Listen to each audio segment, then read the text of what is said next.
The Eternals trailer dropped, and Henry Cavill is in talks for Highlander this morning on Midnight's Edge of the Morning.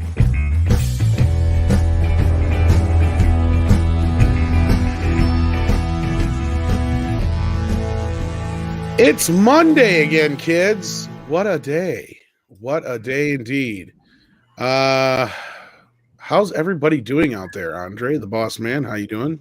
I'm doing good, thank you. How about yourself? Or rather, how's your computer doing, I should say? It's just one of those mornings where me nor the computer just want to get moving.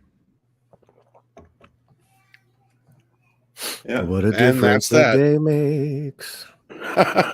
24 little hours. And that beautiful singing voice you hear, ladies and gentlemen, is the one, the only Paulie from Latino Slant and Midnight's Edge Espanol. Hail, chat. Hello, bosses.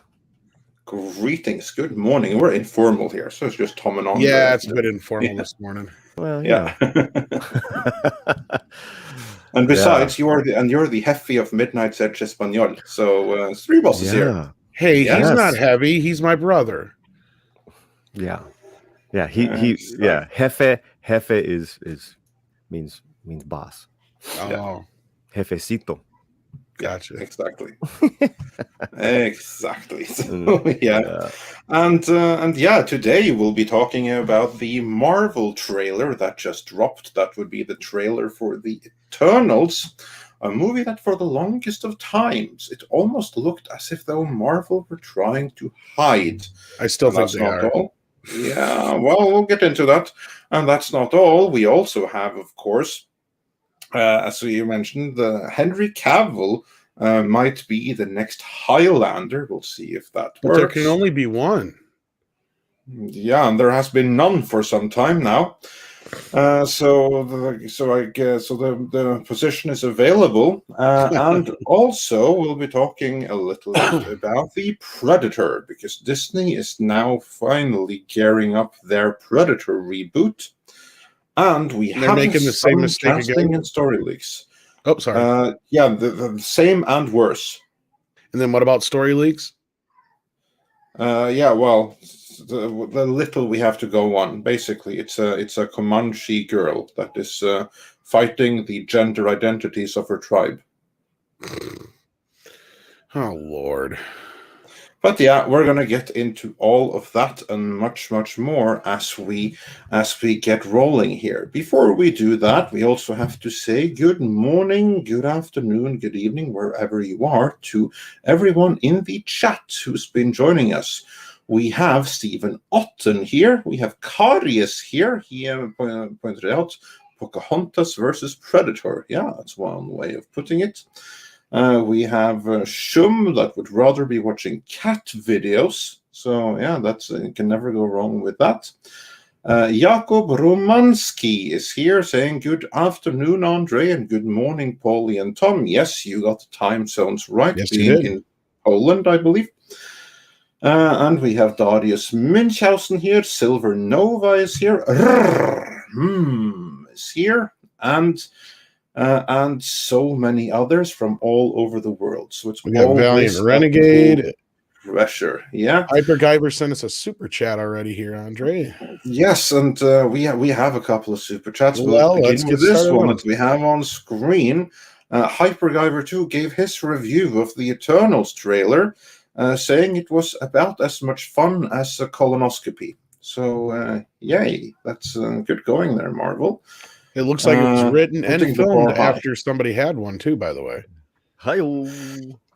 Well, we'll get into it. And Jesse Miller is here. Hey, Jesse, and he just ordered a bunch of Chinese, ton of Chinese foods. What the hell? Good lunch. Are you at the buffet or just like a regular restaurant? Probably right. Here's the thing. Now I'm hungry. That's like I know, right? It's like eating before having Chinese food. You know what I did? My stupidity. I went and bought all the shit I needed for biscuits and gravy except for one thing. Biscuits. No. And I don't have any of the crap in the house to just make biscuits with.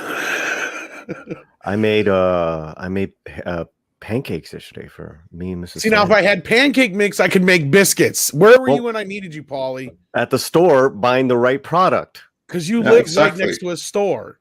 It's a store. They're in English. It says pancake mix, Tom. This is why I fucking hate you. Biscuit mix, Tom. Biscuit.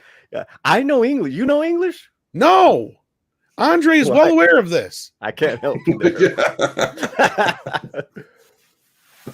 As I was saying, in our before our fake fight there. Dash Attack says, "Hail Midnighters," and thank you so much for the $20 super chat. Yes, thank you so much. It really does. We really appreciate that. It says "Hail Mine Nighters," but I'm going to say Midnighters because I think that's what you meant. Yeah, "Hail Midnighters." If Marvel wanted an obscure cosmic hero, they should have done Man-Wolf Star God like Sony was rumored to do, because he's a Spider-Man character. John Jameson, very He-Man-like and horror villain or hero. Okay, I think I am aware of the character you're talking about. I'm not sure if they could. I know they could in a Spider-Man movie, but I don't know. I do not know top of my head if that character is a shared one. That's what I meant. Yeah. Between Sony and Marvel, or if it's Sony only. It's definitely not a Marvel only. I think it's a very good chance that it's a Sony only character, so he would be off limits to them. But really, it's not a matter of how obscure the characters are, it's what you do with them. I mean, look at Guardians of the Galaxy. Those were fairly obscure characters as well, and granted, they were like less obscure to comic book readers because of the Marvel Cosmic Line revival in 2004 or whatever it was, so they weren't that obscure to comic book readers, but they were very obscure to the public at large. But you had the right talent paired with them who really made them pop. So it doesn't matter that they're obscure as long as you're able to do wonders with them. They were able to do that with Guardians of the Galaxy. Will they be able to do that with the Eternals? We'll get into the trailer before long here. Exactly. Till then, SJS Hady or SJ Shady 0169 says, "Hail all, when the apparent straight white male said he could lead the Avengers in the trailer, they all laughed." Sounds about right. Yeah. Yeah, does indeed. And AW says, for €10, thank you so much. "So the Eternals always were watching and helping humanity, except for the extinction-level events of Avengers 1 to 4. But now is the time to enter the stage." Okay, I guess what will be the That reason? is a great question. That's a great question. Yeah, and I think that it could be written. It could be interesting. Anyways, I have my thoughts on that. Yeah, we'll get into that for sure. So hang on. And I also say we have Cultured Casino in the chat. Hey, Culture, feel free to hop on and join us if you have the opportunity. And Willie Woodward says, for the panel, recast Iron Man, Cap, etc., or new characters? Yeah, that's a question. Would you guys recast or do new characters? New characters for now. Recast in about 10 years. I agree with Polly. Because they've already been written out. I see absolutely no reason to recast those that have already been written out. Oh, we also have Max in the chat. Hey, Max, and Joachim Stark is also here. Greetings. Yeah, and for me, really quick, it's also too we're still watching those movies over and over because there's it's died out. So we're watching the OG Iron Mans, the Captain Americas. We're going to be doing that for a few years now, especially if these movies keep on sucking. Yeah. And before we move on, Laura44 wonders, do we know where the Eternals fits in the timeline? That's another good question. And no, I mean, like I'm with Paulie on this. Like we're still in the same timeline. We don't need to recast any of these characters. We already know Tony Stark's going to come back as a voice in Ironheart. Thor's not going anywhere anytime soon. And you can still do Captain America movies. Just set them in the past. I mean, there's 50 years that we know Captain America was on Earth, that he could have been as Nomad and other people that we can kind of exactly my point. There's plenty. Adventures in Time with Captain America. Yeah, just see him on a secret mission back in the 60s or something like that. Even a Bond-like mission. There you go. You can kind of even set him up like that, He's a big spy, you know, and that's the thing is most people enjoyed Winter Soldier the most. You can really get him into the spy espionage shit if he's supposed to be kind of, you know, on the DL. But we also have Willie Woodward in the chat. How you doing, buddy? He says for panel recast Iron Man, Cap, etc. Yeah, we just got this one. We just asked. We did that already. Nikki D. Yep, I realized that after I read it. Yeah. And Nikki D says for $10, I didn't think the trailer was bad per se, just a bit boring. Curious to see how they explain the absence of these otherworldly beings during the past intergalactic threats to Earth. Yeah, I think we're starting to see a recurring question here. We're going to get into that as soon as we start breaking down that trailer. We also have Neil, who sent us another $10. Thank you so much. Cool. I haven't seen WV/TFWS. What on earth is that? But the Eternals trailer I found really meh. I didn't hate it, but it didn't wow me. I hope the movie is good. I don't want to be negative, but Phase 4 seems really meh so far. I think there's loads of people in agreement with you on that one. Let's see if there are some more super chats I can get up on screen before we do some more classics. Here's one. Psychotic says for $5, pronounced psychotic. Okay, well, thank you. The joke at the end of the teaser tells me everything I need to know. Hack joke, hack film. Yeah, that was a bit out of place. But I think we'll give our feelings on that. I think we get this one from Neil here. I don't remember if we did here. This. Yes, we got that one. Okay. I was wondering what the WV thing was for. It's like a lot of great questions, and they're all around the same subject. So this is awesome. This is awesome. We've seen. I'm not sure. What do you mean, Neil, on that one? I'm not sure either. I was thinking The Force Awakens, but that doesn't make sense with the W in there. So I'm assuming he's. Well, I'm sure he'll put an update in the chat. Just let us know what you mean, Neil. I'll watch. And going back to the classic, Stadius Münchhausen sent us a popcorn super sticker. Silver Nova sent us a thumbs up super sticker. And commenting on the uniform, Emperor Pigeon says, "Oh look, cosplayers in low-rent fan film. And says, "Hello, gents. Hello, everyone." Well, hello to you. And Culture Casino said for $5, the glorious wokification that is the Eternals cinematic flop. Not a good-looking film. Not a good story. Not in China. You'll like this one, Paulie. Get focoso, go brocoso. Oh my God, Culture. I agree with half of what you're saying. I agree with half of what you're saying. That is hilarious. And I'm agreeing 100% with what Natasha is saying here. Hit that like button, folks. Share out the stream. Yes, even if you can't help us financially, those things help just as much and mean just as much for the channel, because that way we can get more people in here watching and tell that YouTube algorithm to go suck one. All right. I know, man. Classic super chats to go through now. Yes, we have a couple of more classic super chats before we go caught up. Sontar says, Max Mosley, FIA president from 1993 to 2009, has passed. He oversaw Formula One and Le Mans during the last great era. His loss is like that of Big Bill France. Oh, well, my thoughts to all Formula One fans and Le Mans fans all over the world. May you rest in peace. Yeah, that's too bad. Yeah. And then we have, let's see if we are caught up then. While you're looking for one, I'm going to agree with Cartoon Man 154 here for the most part. Predator films are like Terminator. They shouldn't have passed too. I did like the one with the ensemble cast that took place on another planet or whatever, but other than that, Predators or whatever, the one that Robert Rodriguez produced. But outside of that, yeah. Directed by Nimrod Attell. That's right. I was trying to remember who directed it. I knew it wasn't Robert who directed it, though.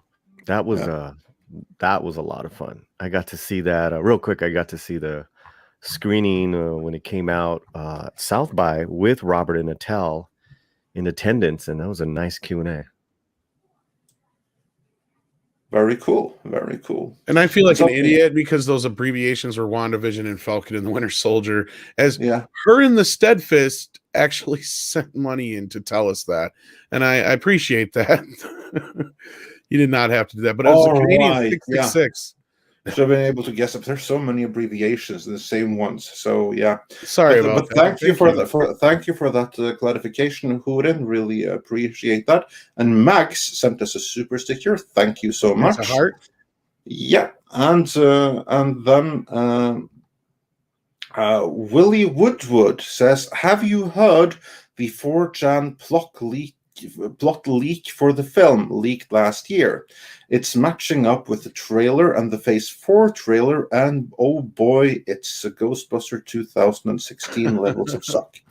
I did come across one leak earlier, but that, to my recollection, that was someone who was working in post, and he was like revealing some specific moments with like huge robots and the character death and Captain Marvel powers and stuff like that. But I have not seen any leak about what the story is about. Can't say I have. So if you have a link for it, feel free to put that in the chat and we'll check it out. I don't know if they can put it in the chat, but they can also share it with us through a DM as well. So yeah, exactly. You can do that. And Jorge Burgos wonders, is this worse than Inhumans? No, I can tell you that right away. It's not good. Nothing is worse than Inhumans. But we'll get into that momentarily. Roger H. also sent us a super sticker, so thanks for that. And Andrew46 says for $5, thank you. Okay, in the Eternals trailer, they say they helped humans progress. Then 10 seconds later, they said they never interfered. Am I missing something? No. Perfect. Actually, let's do it from there. Let's from now actually start discussing the Eternals trailer. Polly, how excited were you for the movie in advance to having seen anything? And now, having seen the trailer, what did you feel about it? Well, I had no interest in seeing it before, and now little curious, little interested. Yeah.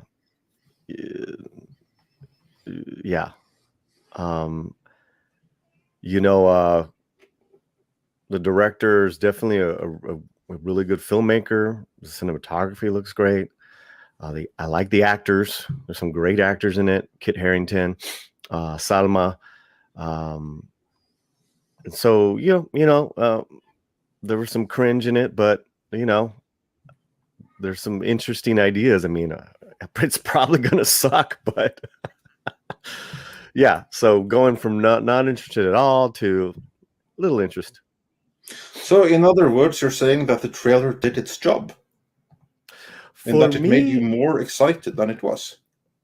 I mean, curious, right? I mean, I wouldn't say excited. It did do its job for me. It piqued my curiosity where I had no intention at all. So I don't know if that's, yeah. All right. Okay. And what stood out to you in the trailer for better or worse? Like, I mean, what was positive? What did you like about it? And what puzzled you? Yeah, like I said, first of all was the filmmaking. The scope looked beautiful. It was shot beautiful. I mean, from what I saw, definitely, hearing Salma's voice, I'm not sure she's going to be the narrator, but it grabbed me a little bit. What else did I like? Again, the actors. Then this whole interesting thing of helping the humans but not interfering, and yet they give them they literally hand the humans a knife. So they expose them to weapons. Yeah, it didn't help, didn't interfere. You just gave them some weapons. Right. But that's not interfering. But it could be out of context. Yeah, that doesn't count. Right. Everything could be out of context with the trailer, right? Yeah, it could be one of those things where they gave the humans weapons, they ended up killing themselves, so they made this pact to never get involved again, and that's probably what they're referring to. Right, which I think is there can be some really, I don't think it's going to happen, but I think I have to say that I mean, these people appear to be pretty decent Stone Age level by the time the spaceship arrives. You have to say, like, first of all, the scenery is beautiful. They almost look like they're dressed in Bible Age clothing. That's the shooting locations. So they filmed this in Tenerife, Canary Islands, my home away from home. So yeah, amazing shooting locations. Kudos for that. I can certify to that. But when they say, "Oh, we did all of this," okay, bullcrap. I mean, when they came, unless they came back or something, these people, as you say, Tom, these are at the very least Stone Age level. I'd say biblical age, like that. May even be biblical age. But from their costumes, the major freaking hurdle that needs to be done to like progress a society, they already have done. It's behind them. So, and then they sit back and take credit for someone that has already been able to rise maybe into agriculture themselves, and then come and take credit. That's weird to me. Well, and that's about where we were in that age, pretty much. Sorry, go ahead, Polly. No, I was just saying, and someone said in the chat, like, the scene is beautiful, same bullocks as Emmerich's, 30,000, 300,000 we see, whatever it was. The difference is that for me is that this director is a filmmaker. Nomadland. I mean, this person knows how to film something. That's not saying it's going to be good, but that's I mean, and I'm not exactly, again, I'm not excited about it. I'm just curious. Yeah, and I think this is another point, James Marlowe, biblical Eternals versus Jesus Christ. Yeah, I think that's part of the reason that they come in at that specific time. Jesus is the evil one? Well, no, there's always the whole Bible, UFOs in the Bible thing, kind of. Yeah. My overall first impressions was I have zero fucks to give, like a koala in the rain. Like this has never really been on my radar.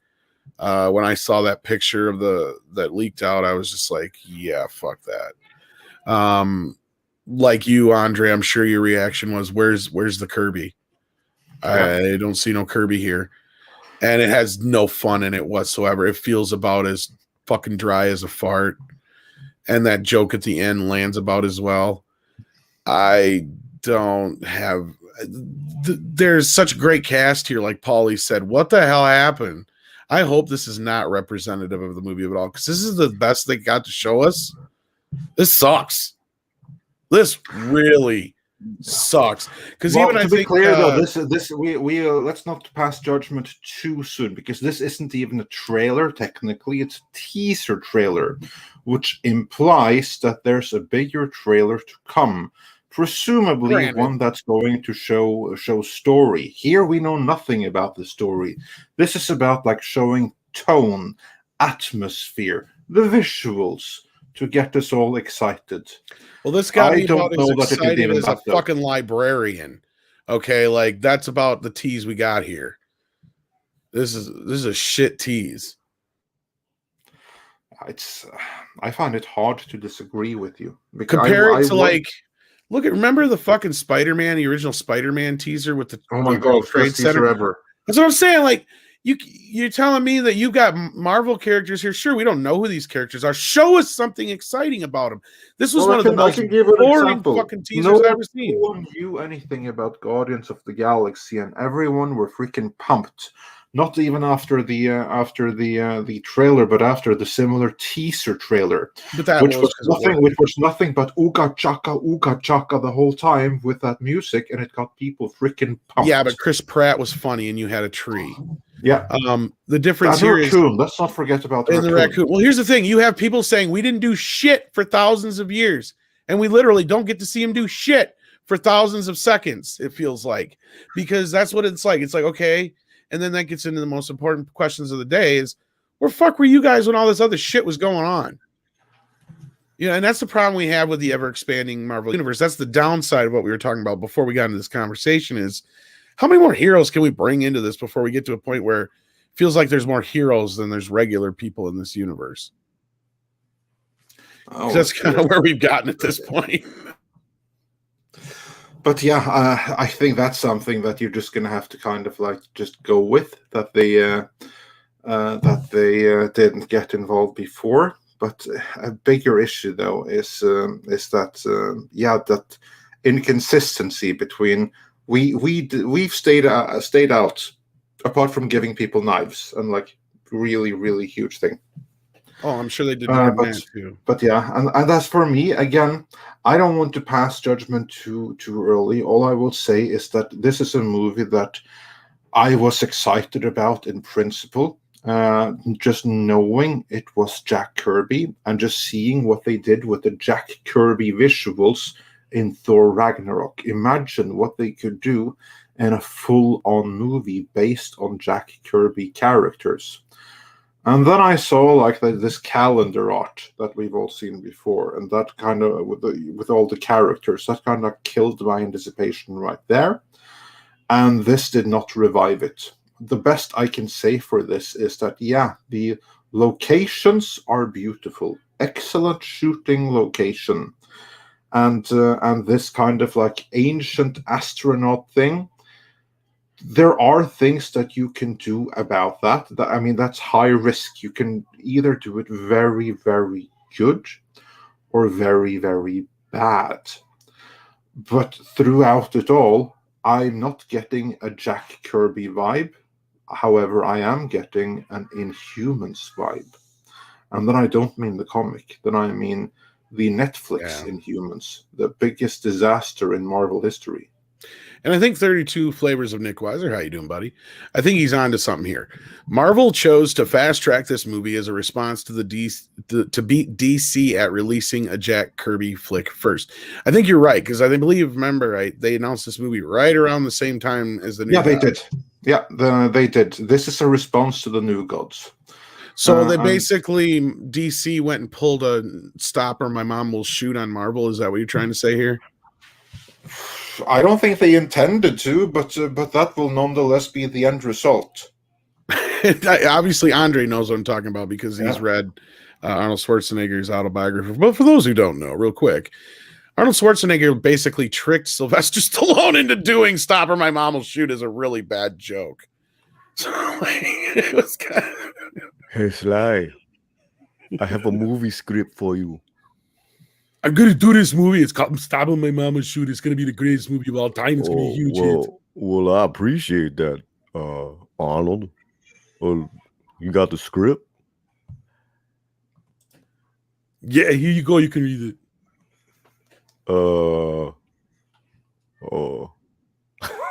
And then he went to his agent and he's like, well, you got to make this movie. No, actually, he just went through his agent, if I remember right. They just did a bidding war between the two of them or whatever it was. Yeah. A fake one on Arnie's part. He's just like, I can't believe he's going to do this stupid movie. You know, Arnold, you got a big mouth. You know that. You got a big mouth. Yeah, but I know I don't know what to say there. It is much bigger than yours. You got a big mouth there. I'm just saying. Yeah, well, you're a whore. Yo, Paulie. Yes. We need Paulie back. Yeah. We need Paulie back. No, but I think that that is the only reason we got. But the point is that actually you're not wrong. Yeah, I mean this whole movie started out as a response to DC announcement of the New Gods, and then thank God the DC movie imploded, because that was their New Gods. That was going to be a disaster. So thank you, Jason Killar, for having Killar'd that one. That's very, very Jesse Miller, very appreciative. Yeah, as Estelle Getty represent. You know what? I'm going to stick up for that damn movie. I just watched it like 2 weeks ago because Kino Lorber put out the Blu-ray, and I just happened to pick it up in the sale. It's actually not as bad as I remember. It's kind of charming in its own way. It could be a lot worse. Yeah, and speaking of could be a lot worse, I saw someone mention that they want to see the Eternals trailer now just to see how bad it is. But I'd rather watch. Honestly, it's not that bad. It's that it's so meh. I'd still rather watch Stop or My Mom Will Shoot. I'll be honest with you. Yeah, well, fine.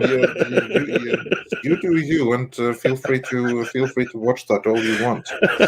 But anyway, what I feel though is that just looking at this looks to be the Inhumans all over again. A misguided project that could have been great, but by the looks of it, because everyone was looking at, remember our reactions just looking at the footage and the trailers for Inhumans? Our reactions to that are very similar to the kind of reactions that I'm seeing around the place right now for this. I'm getting a lot of ambivalence, or I don't know if that's the word for it. I don't see a lot of people that excited at all. Like, I mean, if anything, they feel more like I and Paulie do. They're just kind of like, yeah. I mean, I don't know that anyone were excited in the first place. No, because I mean, this is we saw several people mention it before that all of Phase 4 seems kind of meh in a way, doesn't it? Yeah, and I do want to say I'm very close to like just being back to meh. It's like, all right. No, if you're excited about it, then by all means, feel free. Yeah, yeah. Just reading more about the development of the script and what they're going for. Oh man, that doesn't sound good. Yeah, no, we also got some more reactions from you, the audience. A classic super chat I can't bring up on screen. Master Clockwork said for $5. Thank you so much. Just watch the trailer. Boy, what a snore fest. Some hope they're holding back the good stuff, and the film is about the war with the deviants. Can someone tell me, the deviants, are they like huge robot-like things? Because I remember like one of the leaks is that in this movie there apparently are some huge, massive, gigantic, oversized robots of some kind. Spoiler alert, I guess. Would those be the deviants? Let me know in the comments if you guys. I'm looking, and it looks like the deviants are. Oh no, the Celestials are the big robots, Chris Neville says. Okay, well then there's definitely Celestials are in the movie then. Okay, well, speaking of that leak, I do have that here in front of me if you want me to. Well, this is kind of long, but. Well, feel free. I can try and read it. Yeah, go for it. And anyone that does not want potential spoilers, like put your fingers in your ears right about now, as Tom reads. Alleged spoilers that have leaked online. Willie sent this to us. Thank you so much. There's a lot of jumping around in time to give context to various plot points. I don't recall all of the linear order, so we'll just include the info as part of the synopsis. Opening title card explaining the deviants and internals. The deviants were created by the Celestials to hunt the predators, and Celestials to hunt predators that prey on intelligent life on newly evolving worlds. But then they start to hunt the life, as well as Celestials created the Eternals. This is very poorly worded. Created the Eternals to kill the deviants. Okay. Opens 5,000 years ago in Mesopotamia. So I guess you were more right than on that part, Andre, if that's correct. A man is fishing on some rocks with his son and is attacked by a deviant from the ocean. The Eternals show up, and a short battle commences, after which they line up a triangular hero pose, and this rolls the Marvel logo opening. Jumps to present day. Cersei and Dane Whitman are teachers in the UK and dating during a class. A large earthquake strikes, and Cersei saves a child from falling object by turning it into sand. Later, while out on a date, Well, it sounds like they're already interfering. Deviant attacks Cersei, Sprite, and Dane.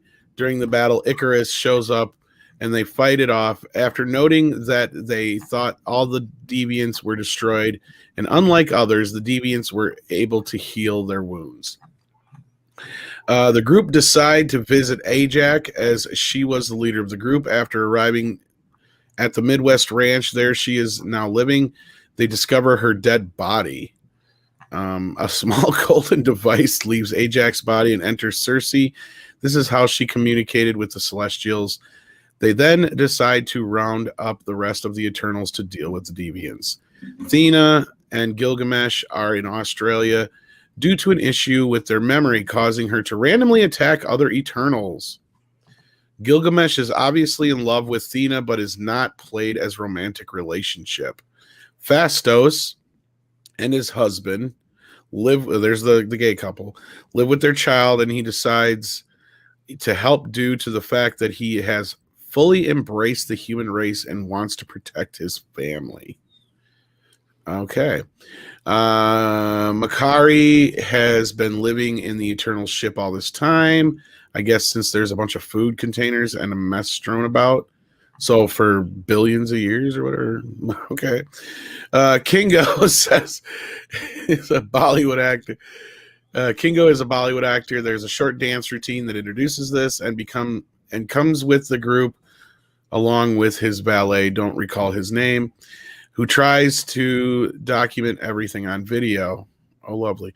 Druig is living in some rainforest, controlling a small village of people after losing faith in humanity and wanting to control them to stop war, famine, etc. Gilgamesh, this is just a fucking mess. Gilgamesh is fighting. Like, a lot of shit happens, but I'm not hearing any plot. You know what I mean? Yeah, I was thinking that too, that these are character descriptions. I hear no story here. Exactly my point. Gilgamesh is killed fighting the deviants in the forest. Cersei learns that the Celestials created both races and that the Eternals are basically just very advanced robots. They seed young planets with a celestial egg that takes eons to mature. The evolving intelligent life on these planets feeds the Celestials' growth, so the Eternals are sent to protect the evolving life forms and kill the deviants. After the emergence, the Eternals are rebooted and sent to another world. This is the cause of Athena's memory issue, as she knows that the planet is doomed. Oh, now we finally get a little bit of a plot there. The cycle has gone on for millions of years. Earth was seeded, and Tiamat, is that how you say it? Tiamat is about to emerge. This was the case of the earthquake earlier. Once awakened, the entire planet and life will be destroyed. This just goes on for a little bit longer, by the way. They debate on what to do, and some decide to try and find a way to stop the emergence. Icarus disagrees. Sprite and Kingo are on his side, but Kingo agrees to help. Phastos designs a device, the Unimind, that will allow Druig to channel all Eternals' energies in hope of controlling Tiamat, if I'm saying that right, Tiamat, and putting him back to sleep. Cersei learns that Icarus knew about the Celestials' actual plans, and this is why I'm going to fall asleep reading this. Why he left the group hundreds of years ago. He killed Ajak because she had decided to help stop the emergence and save Earth. Jesus Christ. The group goes to where Tiamat is and attempt to use the device. Icarus and Sprite attempt to save them. Cersei then uses the device to amplify her power and turn Tiamat to marble, just as his hand and part of his head is emerging from the Indian Ocean. Icarus flies off into space towards the sun. Unclear if he just flew into the sun and killed himself. Then Cersei makes Sprite a real human. It's a real boy. With what remains of her power. A few days later, Athena, Makari, and Druig leave in the ship to seek out other Eternals and try to stop the cycle of destruction. Cersei, Kingo, and Phastos stay on Earth, but are then pulled into space by... Yeah, everyone's tuned out. Yeah, I think so. There's actually, I'm almost at the end here. Almost at the very end here. Oh God! I was right at the end credit scene. Okay, fine. Go to the end credits. Okay, fine. They stay on Earth, but they're pulled into space by Arishem and vanish. The two end credit stingers are: one, Dane is looking to an old box and pulls out a sword that is wrapped up. Just as he is about to touch it, an off-screen voice stops him. Two, on the Eternal ship, Pip the Troll appears and introduces Star Fox. I would like to retract my minimal curiosity after the trailer. After listening to that, my brain is bleeding. Yeah, bye-bye. Okay, I have a couple of things to say here. I just don't know where to begin. Me too. Fuck this. Yeah, well, to me, it sounds like they have too many characters and they spend so much time introducing the characters that the story, which sounds like complete nonsense, is left by the wayside. If this leak is accurate, and I think it's going to be, because I mean, that post-credit stinger, that was very specific, and the rest of it also reads pretty accurate. And Pip the Troll, I mean, who the heck cares about Pip the Troll? But yeah, that's one thing. But the bigger issue to me is this just sounds boring beyond words.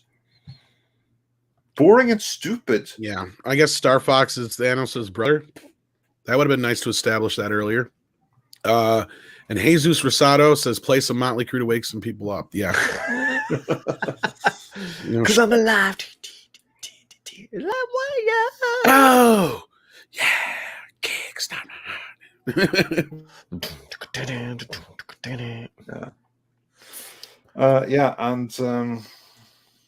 Yeah, and also Rory Mitchell points out a lot of and this happened moments, not a lot because of this or leading into connective tissue. Now, to be fair, though, that could be a simple matter of the leaker, the one that wrote this, being very bad at writing. So this is the one thing we have to keep in mind. Like, this is not the script synopsis. This is some person that has either seen a cut of the movie or read the script or had it relayed and is then rephrasing it in his or her own words without necessarily fully grasping subtext or anything like that, just going by recollection of what they saw on screen or read on the page. So everyone keep that in mind, that this is a retelling. However, based on that retelling, the events described don't sound too intriguing. And no, I do not need there to be an explosion on screen or anything like that. I mean, for instance, if you were to do a similar breakdown of, again, say Guardians of the Galaxy, where it begins with a boy that sees his mother die, then he's kidnapped, he grows up to become like a wannabe Indiana Jones character, and then suddenly he is caught up with a raccoon and a tree and everything that goes down there. I mean, if you break that down, it's going to sound pretty fun in the breakdown. Just in the breakdown, just from the story, it's going to sound fun. Whereas this, like Goin says, it sounds e-tarded. Yeah, it kind of does. It didn't sound very compelling at all. I can only say this about it. This sucks. Well, it certainly sounds that way. But again, let's reserve judgment until we at least have a full story trailer. But this makes me worry that this leak indeed is real. I know, but are you willing to put money on the chance that this thing is even remotely good? Not a lot, no. That's what I'm saying. I mean, I'd put money on it, but I wouldn't put much money on it. Not more than I can afford to part with. I like Bright as Day. Nope. Fuck it. Judging it.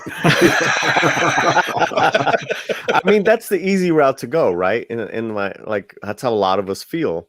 But you know, the movie nerd in me, really wants Chloe to succeed. You know, she's really heavily, her and her team that she's worked with her other films, the editors, you know, they're working on this thing. You know, I know there's reshoots in November, then in even in February and March. Good heavens!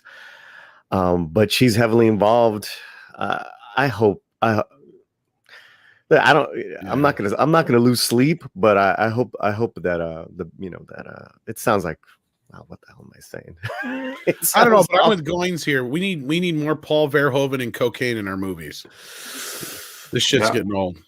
We do indeed, and also as Ram Bam 3000 says, let's get a Bloodstone movie. Yeah, I'd be all for more subspecies.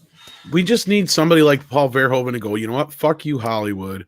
I'm making a balls to the wall movie. I don't give a shit what you think. Have Paul Verhoeven go wild with a Marvel movie, like Paul Verhoeven's Punisher. What's to say that Chloe's not doing that? I mean, she's that's my only thing is that I'm gonna wait before. And that's fair. Again, I'm also not willing to write it off completely based on one still and a teaser trailer. I will hold out. I will say I hold out hope. I won't actually mean it. I mean, quietly, I've already written it off. But I'm willing to change my mind. I'm very willing to give the trailer the opportunity to change my mind. But if this movie, based on what I've seen so far, if this doesn't go straight to Disney Plus, if this is going to be one of those things that goes exclusive to theaters, and then goes to Disney Plus only later, I see no reason to go to a theater to see this based on what we've seen so far. I wish we would have got Rickrolled.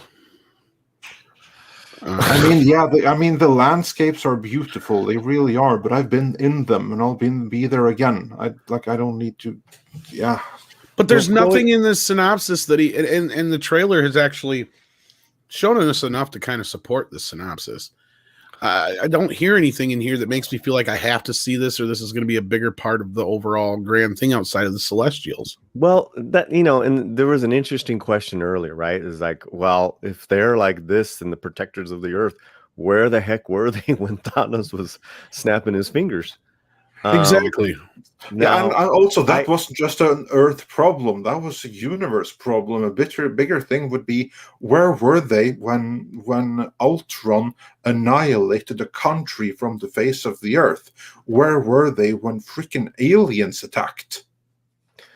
Where were they when the Skrull invaded, as they keep on doing? I was just gonna say, so. If there is a balance to be kept in the universe, then they have to allow a certain amount of evil to exist, which I think is a great idea to work off of, right? If they can approach it in that sense, like in which kills them. It kills them that they got to stand by and watch, certain evil to equal out the friggin' balance with the slide of good, but that would that would make sense, because it can all be light, it can all be bad, but there can be a balance. But then these protectors of the universe, so to speak, have to let a certain amount of Thanos exist, and that might be interesting, but I don't know if they're gonna go there. Well, this is kind of related, but only tangentially, and you bring up a bigger overall problem with Marvel, and that is their bad guy problem.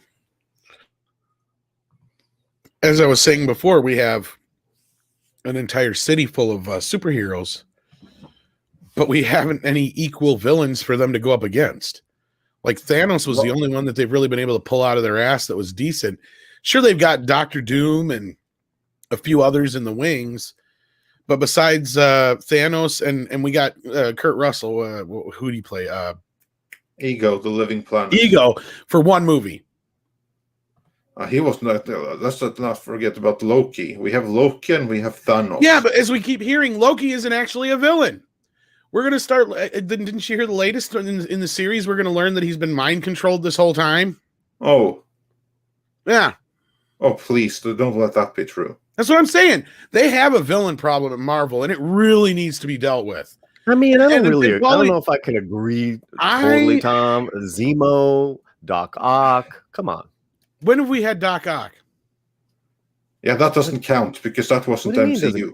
And that was my point is we haven't had him in the MCU, not yet. I mean, we may get him in the next Spider-Man movie. I'm not saying you're wrong because we're going to get Alfred Molina, but we haven't seen it yet. And that's my point. But that's my point is we haven't had one. Zemo brought the Avengers down to their knees. He had them fighting against each other. That was a great villain. One guy. I also think you said they have a. You said Marvel has. They still have a villain problem. Marvel has a villain. They do because all their great villains are in Spider-Man's world. That's the problem. Well, I honestly don't see what that has to do with the Eternals, though. Because it does. Because why are they here? Who gives a shit? We're introducing. I can't even say Magneto. Villains. Magneto. I can't. That's not MCU. But we haven't been able to use them yet. That's my point. Is they haven't been allowed to MCU.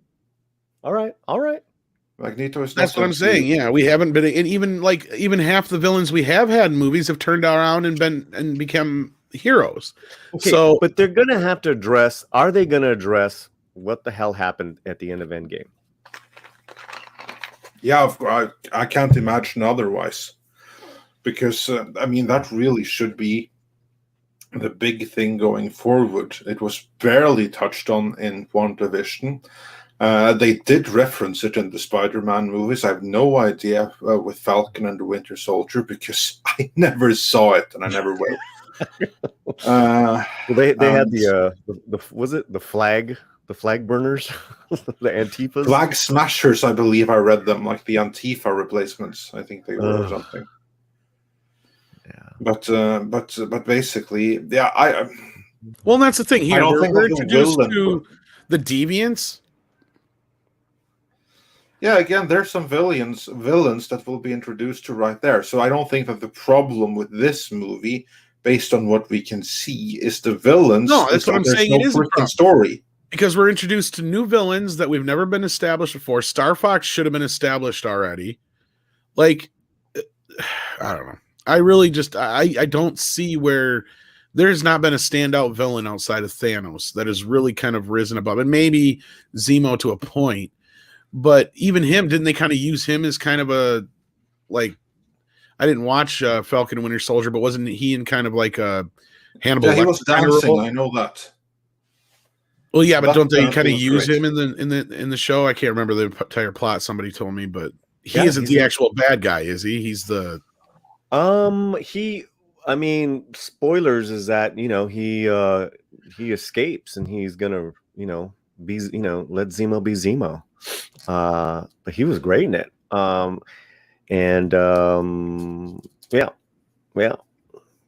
yeah, he's definitely not your atypical. Well, that's my point. We have only had like two straight up villains that are really outside. Well, even Red Skull got misused. I mean, he's probably one of the more well-known Marvel villains outside of the Spider-Man's rogue gallery, and that's my point. Is DC has plenty of villains. And Marvel, all their villains are under Spider-Man. Like that's the problem. Like their main outside of Doctor Doom and Falcon brought back homeboy. What's his name? George St. Pierre's character, the French Algerian guy who was in was it Civil War or one of the Captain Americas?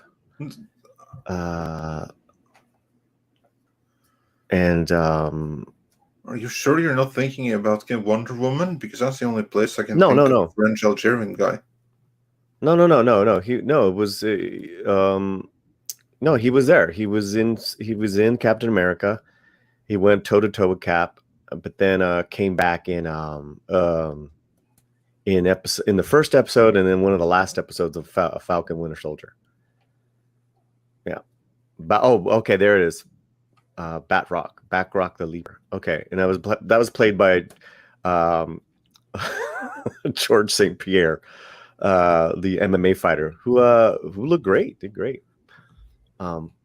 He was pretty decent. I mean, it's more of like human against human villains, Yeah, and you're right, James. There are plenty of amazing villains. They just haven't used them. We've had 30 fucking Marvel movies and only 3 villains. So I'm just like. Where are all the villains? Yeah, but again, I don't think that the villains are the problem here. I think that this thing about Marvel having a villain problem is overblown. No, I don't think it is anymore. I mean, I could be wrong, but I used to downplay it too. But I'm getting to this point where it's like, who are they fighting? I don't give a shit about the Deviants. Why weren't they? None of what I read like got me interested in it, and I didn't feel any tie to the Marvel universe whatsoever. But you know, there's always also, Tom, the villain within. Yeah, and I think that's what they're going with, like some kind of thing to try to say that you're the real villain all along. Well, yeah, and again, it's like, how are they going to address? I mean, you know, Chloe's got a lot on her plate with this movie. You know, so she wrote it, directing it, helping edit it. So I wish her luck, man. She's a really good filmmaker, but it's a lot to handle. And then there's a lot of characters, right? There's a lot of Eternals. It's like excuse me. It's like it's not quite a baseball roster, but it's like a basketball roster. It's like your team of 12. It is a pretty incredible roster right there. I mean, there's a lot of characters to introduce. And again, my worry is that rather than using the story to introduce the characters, it looks to me, based on the leak description that we just heard, those of us that didn't fall quite asleep from it, is that instead they're going to use the characters to try to cobble up a story and tell the story through them, which to me is the wrong way of doing it. But we'll see what they're able to do. All we can do is hope for the best. The chat's going off, Andre. On cool. What? No, like everyone's interjecting regarding villains, and it's pretty. Well, that's my point. There's plenty of villains; they just haven't used them. Yeah, but we got 100,000 fucking heroes. Like, I really don't. Do we need 20 more teams? I mean, I maybe it's just the fact that we've reached this point where everybody's complaining about superhero fatigue, and when they keep doing stupid shit like this, and again, I'm going to reserve some judgment, but. After that synopsis and seeing this trailer, dude, no, this is not going to Guardians of the Galaxy anything. Yeah, no, you can even tell that from the slow and boring trailer with the music that I thought was completely unfitting for something that's supposed to be 5,000 years ago. And also, if that's right, 5,000 years ago, that's way freaking wrong time scale for this. Well, yeah, it might just be right, but it's not going to stand up to scrutiny. And we've really talked about this trailer for a hell of a lot longer than I thought. Yeah, so let's do with a couple of super chats. But I will say that you guys have to say, because it does sound like you really are a fan of the filmmaker. So I will say this: it's not their fault. This is they come in and they are told what to do. I mean, I've even talked to somebody who worked at Marvel, and they're like, they never know what's going on half the time. Like, there's times where they don't even get designs and shit until the last minute. Like, I guess Kevin Feige plays a lot of this shit very close to the chest. So again, from what I've heard, I feel bad for some of the filmmakers that go in to do this because they're pretty much just handed assignments, if that makes sense. Yeah, and then there's this whole thing of whether and going back to Chloe and back to just filmmakers trying to tackle the movie by committees, are they going to connect anything to Kirby's Eternals? You know, according to Clobberin Times, it was his attempt to bring the Fourth World back to DC, from DC to Marvel when he moved back in the 70s back to Marvel. You know, is any of that going to be in this? Is it going to be recognizable on any level? That for a normie like myself, even I know that doesn't look like what I saw. Well, I think I can speak a little bit probably for Andre here. You can disagree with me when I'm done. After seeing Thor Ragnarok, there is zero fucking Kirby in this, and they could do it and make it look believable in this world. You've already done it. Exactly. That's what I mean. I mean, if you squint, you may be able to see some Kirby in the uniforms, But really, Thor Ragnarok was something of a parody, and they nailed the Kirby look in that one. It was freaking fantastic. And I just don't see the same look here. I mean, if they had just gone completely all-out bonkers space opera and go full-on Kirby, people would have been mind-blown looking at it. Instead, they gave us this. And again, I don't blame the director because, as you said, Paulie, this is a movie by committee. Very much so. I think this was the case of Kevin Feige going, oh shit, DC just announced the new gods. We have to respond quickly. Yeah. What do we have? Okay, fine. We already messed up Inhumans. So what's next? Okay, yeah, we do have Jack Kirby's Eternals. So let's go with that. Now, quickly, committee, come up with a story fast and make it fit. And after they've done that, then they contact the director and give like the standard usual package. The movie has to begin here, has to end there, and this is what we suggest for everything in between. And feel free to put your own touch on it as long as you don't do it too much. Oh, and we also need this in this representation here, there, and there. And then they'll help with every other facet. So to me, that has all the hallmarks of being a perfect corporate product coming from Marvel Studios. And going off on that and reading some of the production notes, you know, it's definitely sounded like the execs on this Phase 4 are more about agenda. So, oh yeah, gotta utilize that platform. That's, you know, that's, yeah. Yeah, that does indeed appear to be their foremost priority here. Well, I got a place we can shift some news into some super chats. Yeah, we have our new Willy Wonka. Timothy Chalamet is set to play Willy Wonka in the new reimagining. So there you go, kids. Okay, I don't see why we would need a new Willy Wonka in the first place, but given that we're going to get one, not a bad choice.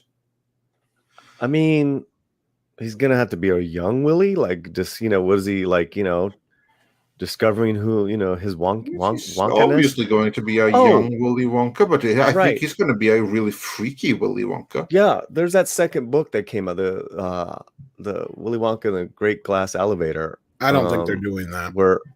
Yeah, but there is more origin of how, like, he was, you know. Well, if they have anything in there, they might use that, yeah. Right, the Oompa Loompas origins. I think that's what this is supposed to be about, yeah. That's kind of cool. They already did that in Robot Chicken, then they did it best of all. Okay, well, just, you know. To me, I'm just one of those... minute sketch with him going in the jungle and hunting them down. It was beautiful. Only Gene Wilder. Chalamet was he's a good actor. I saw him in a movie where he was a kid with addiction issues, and Steve Carell was his dad. That was a good film. That was heavy. Yeah, but no, he's a really good actor. So yeah, if you have to do him, then not at all a bad choice. Yeah, it's just for a new generation. That's the only thing I can think of. Yeah. All right, let's head into some of the super chats to hear what you all have to say, because we've been ranting on and on, but we've gotten some reactions in here as well. Hypergiver 2 said the difference is Tom farts are actually funny. Michael Bay is a great cinematographer, but his movies are still flaming garbage. Same vibes here. Referring, of course, to the Eternals. Well, what's sad is Michael Bay became a worse director over time. Yeah, he started out pretty good, and then he got worse and worse. And I will defend The Island. Well, I'm just saying, like Bad Boys, The Rock, those are great. That's the peak of his career. Yeah.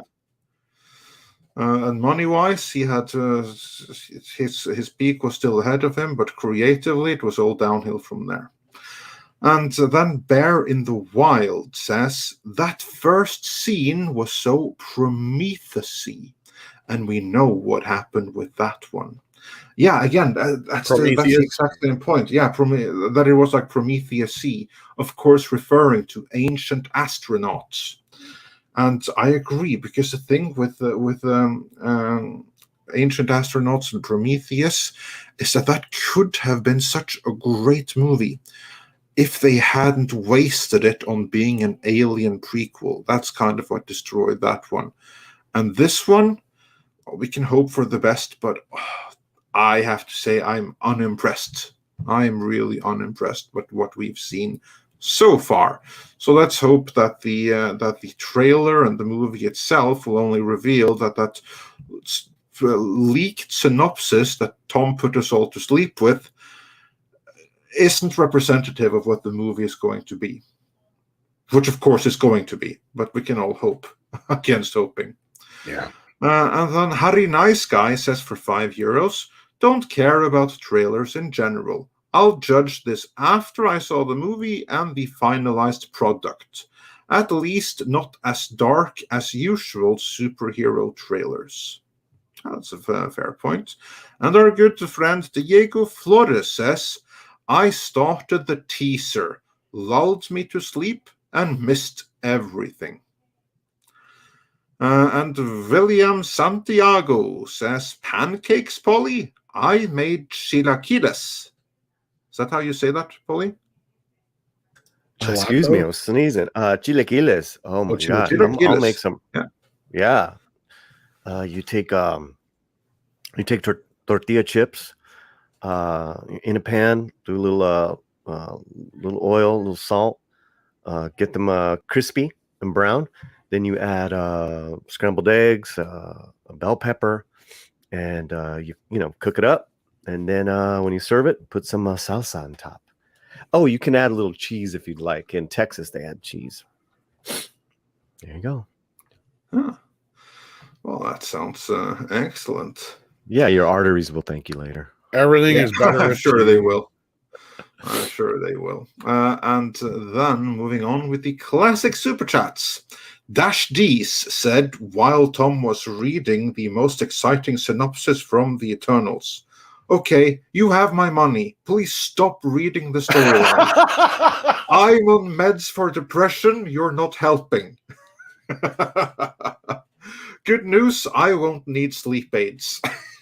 Yeah, I have to say, I mean, I'm not going to blame Tom for what was written, but the combination of what was written and the delivery. It was like one big long run-on sentence, and it was just like, yeah. Oh, don't you just love that? I mean, like a sentence of 2,000 words with no punctuation in between.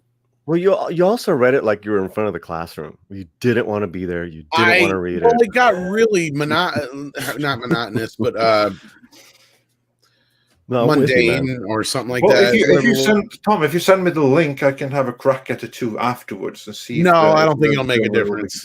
I really don't think it will. I don't. But we can bring it up to new fans or to new people watching when we get down to it. And then the Mega Wing Zero says for $5, thank you so much. As an Inhumans fan, the Eternals trailer made me realize they could have made the Inhumans not only bad, but cringy. P.S. The Inhumans show sucks. Yes, indeed. The Inhumans show sucked worse than I thought humanly possible. We made it through what, 2-3 episodes of that? I gave up 2.5 episodes in. This is the first time that's happened to me, because I went in with the attitude that this is 8 episodes or something. I'm going to soldier through it for our viewers. And I couldn't. I think we got 2 reviews in, and I think that was it. Yeah. I was like in the middle of the 3rd episode. I was like, no, just no. And I never went back to it, and I never looked back again. And I would be curious to know how many people actually were able to watch it all the way through to that final episode, because that series was audience repellent. Yeah. Well, I think they did everything they could to bury it. Yeah. Thank you, Scott Buck, for working your magic on that. Yeah. In one of our toxic femmes, Lorena has chimed in on the trailer on Twitter. She says, 15 seconds in and I tapped out of this boring crap. There you go. She couldn't even get through the trailer. I mean, the first 15 seconds were actually the nicest part. That's saying something. Damn. Yeah, that's a problem. That was a good part. Yeah. That was the good part for me, but Lorena's like, no, olvídate. She gonna have none of it. Yeah, exactly. Yeah. So if she couldn't handle the first 15 seconds, which were the good ones, then yeah. Well, I look forward to Toxic Femininity tonight to hear her views on the rest, because I'm sure she'll suffer through the rest of it for everyone there. So that should be fun. And then moving on with what else you had to say. Joachim Stark, you also listened to Tom's synopsis, and he says for 20 Swedish krona, tack så mycket. What did I miss? I think I drifted off for a bit. I don't blame you. Yeah. And Cesario JPN says for $5. So how many viewers did Midnight's Edge lose while Tom was rambling on the alleged plot of the Eternals movie? Oh, we didn't lose anyone. Because they all fell asleep before they could look away. That's so true. In fact, we should do that the whole time. We should just read it so that everyone falls asleep. Girls, it's story time again with Tom. And I just want to say thank you to Big Daddy MRI, who's our #1 fan. He sent in $9.99. Actually, if I probably read it like that, it would have been more soothing and people would have been able to deal with it. Yeah, I don't know about that. So I think Paulie's right. I was reading it like a kid in front of the class, like, you're making me read this kind of shit. What I did on my summer vacation. You know? There was some Cartman in there, I think. On my summer vacation, I got up and I played video games. Big Daddy MRI. Real quick, Big Daddy MRI, man, knows how to make chorizo and eggs with salsa. Hell yeah. Boom. Nice, very nice. Yeah. And then moving on, Mags said again after hearing the synopsis, which probably put her to sleep as well. Well, no, she needed a coffee, so she was fine. Cast it into the fire. And Joel Rice says, Tom just saved everyone 2 hours and a few dollars. Yeah. And Ram Bam 3000 clarifies, Andre, when I said Bloodstone movie, I meant Carl Edward Wagner's Cain, a gothic horror fantasy version of the biblical Cain. Okay, I'm not familiar with that. I thought you meant Bloodstone, the second movie in the subspecies. Is it 4 or 5? I think it's 5 movies in total. But yeah, anyway, the second of the subspecies movies. But yeah, okay, cool. Bloodstone, I'll check it out. And that's Super Nate says for $5. With the cosmic stuff in this movie and the Fantastic Four closing out Phase 4 of the MCU, they're setting up Galactus. They better not ruin that story. I agree, they better not ruin it, but based on what we have seen and heard so far of Phase 4, I'm not optimistic.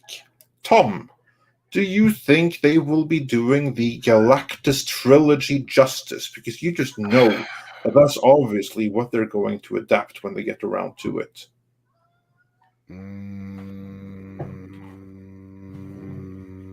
No. How about you, Paulie? Are you optimistic for the Phase 4 take on the Fantastic Four and quite possibly Galactus?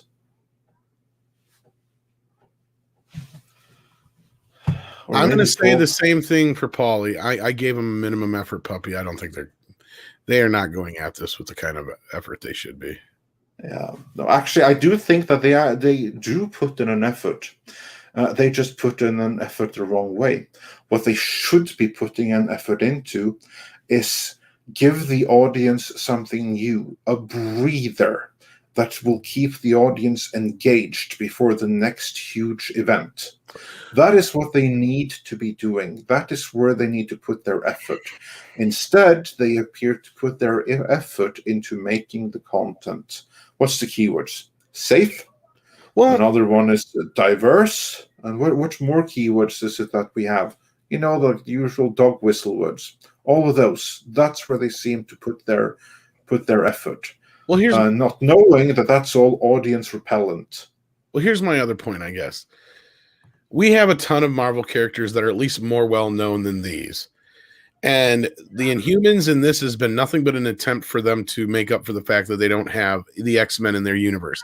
And now they're stuck in a situation where they're obviously probably trying to figure out how they're going to integrate the X-Men into this universe. You know what I'm saying? So I just don't get it. I mean, there's a million other characters that they probably could have gone with before any of these. And I know people said the same shit about Guardians of the Galaxy, but that's lightning in a bottle that's never going to happen, at least again, for a while. You know what I mean? Yeah, I think you could do something like it if you pair the right filmmaker with the right property. I mean, I see no reason why they couldn't have pulled a Guardians of the Galaxy with the Eternals. I mean, if they had gone full out Jack Kirby and they found like weird off-kilter filmmaker for that, I think they absolutely could have done that. Maybe, but instead, and here's the issue, and I do not mean one bad word about the director, who I'm not too familiar with, but again, it only goes to show why this whole movie was made. Is all about pandering, about hitting all of the right demographics, all the right keywords, and pander to China, because the reason she was chosen, I mean, we played it coy in the video, but the real reason was that she's from China, and they wanted to market her as a Chinese director so that the Chinese would be so happy with that they would ignore all of the virtue signaling in the movie. Yeah, but she's the wrong kind of Chinese to that. Yeah, as it turns out, she is right now. But she wasn't at the time when she was picked. She only became the wrong kind of Chinese in the last few months. No, and I get that. And that's not even real. And I'm not arguing that point at all. I agree with you on that part. My point is, we have characters, even Howard the fucking Duck is more well-known, and you could have done something. You know what I mean? Like, why are we still futzing with these fucking, because they're trying to do another Guardians of the Galaxy? Is that it? I mean, I know their reasoning for the Inhumans, and no, I wish they did. They're not. No, I know, and that's my point. Is we have so many other, even Hulk can't get a proper fucking movie. Yeah, that's a crime, and that's what I'm saying. No reason to anymore. And yeah, and that's my point. Is we've gotten to this point where why aren't these characters that are much more well known, much more beloved, could be utilized and integrated into this universe, especially when you've lost two of your biggest heavy hitters in the main lineup now, or three technically if you count Black Widow as well, even though I don't think she's gone. I think she's coming back, and that's the point of her movie. But I'll hold that out until that actually happens. My point being is, why are you not bringing in some of these other characters that people actually fucking know? This movie should have been scrapped. This movie should have probably never seen the light of day. When they knew that things were going to change and they were going to get the X-Men on board, they should have been like, yeah, let's just dump this somewhere on something unrelated to Marvel and just pretend it doesn't exist. You know what I mean? Like, it kind of like they did with New Mutants. Well, I haven't seen it, so I don't know what they did. No, I haven't either. But my point is I just don't see where, unless this sets up something, and I'm not getting that really from the synopsis outside of a little bit of setting up Galactus, which they already did a better job of setting that kind of shit up with Guardians of the Galaxy, speaking of. Oh, yeah. I mean, that's the model. That's what they should be striving for. It really, really is. And I'm not trying to be so negative on it, because I mean, and we will switch gears on my, at least my attitude will change when we get onto some other subjects. But no, I watched this morning. I'm like, and this is it? This is what they've been holding off for all this fucking time? You know, I mean, this movie's been done for almost 2 years now. It has, yeah. It's just been sitting there. So it's a product of something that was greenlit 5 years ago. This is something that would have been greenlit, when a certain orange man had just came into power. It was all about the signaling. And that's kind of like what we're getting right now. No, and I get that. And I mean, yeah. Honestly, I just feel like they should have dumped this a long time ago, like kind of like they did the Inhumans. Like nobody noticed. It just kind of went away. Yeah. Well, they noticed right there and then. It was profoundly embarrassing for them, and I think it destroyed Scott Buck's career, which frankly he deserved. I mean, I don't want to begrudge him that, but again, No. so Scott Buck, I'll never forgive him for what he did to Dexter. Anyone wondering what's wrong with Dexter? That was Scott Buck, and for some incomprehensible reason, Jeff Loeb, I think it was, who headed Marvel TV, he must have just seen, Dexter on the resume, not realizing the fine print that, this is the guy that completely botched it. And he hired him to first do Iron Fists, which he botched, and then Inhumans, which he botched even worse. So, yeah, good going. Well, when Disney got the reaction to this, they should have taken note. Yeah. I mean, it really should have been a red flag to them. But they didn't. They pulled this down to make sure nobody saw it, but here's the thing. But again, they didn't do Inhumans. That was done by the Marvel TV guys. No, I get that. This is Eternals, though. Yeah, I know it's the Eternals, but still, it's a corporate product, and it probably hit everything they wanted. They had a very specific goal for the movie, and I'm sure that it's going to hit what they wanted it to do. I just don't think that they wanted it to do the right thing. Well, and the sad part is I'm seriously quickly checking out of Marvel. And I was one of those that was really hanging on for a lot of this shit for a long time when people are like, the MCU's coming and it's done. I'm like, I don't know yet. I'm willing to give Feige a chance with X-Men and Fantastic Four. But since I've said that, we've gotten WandaVision, The Falcon and Winter Soldier, which I haven't watched at all, and we've got this coming up. And none of this stuff looks like anything I want to see. And I'm not saying it's all about me or anything like that, but who is the core demographic here? I mean, yeah, I get it, kids, but what kid is going to want to play with this? What kid is going to want to buy these toys?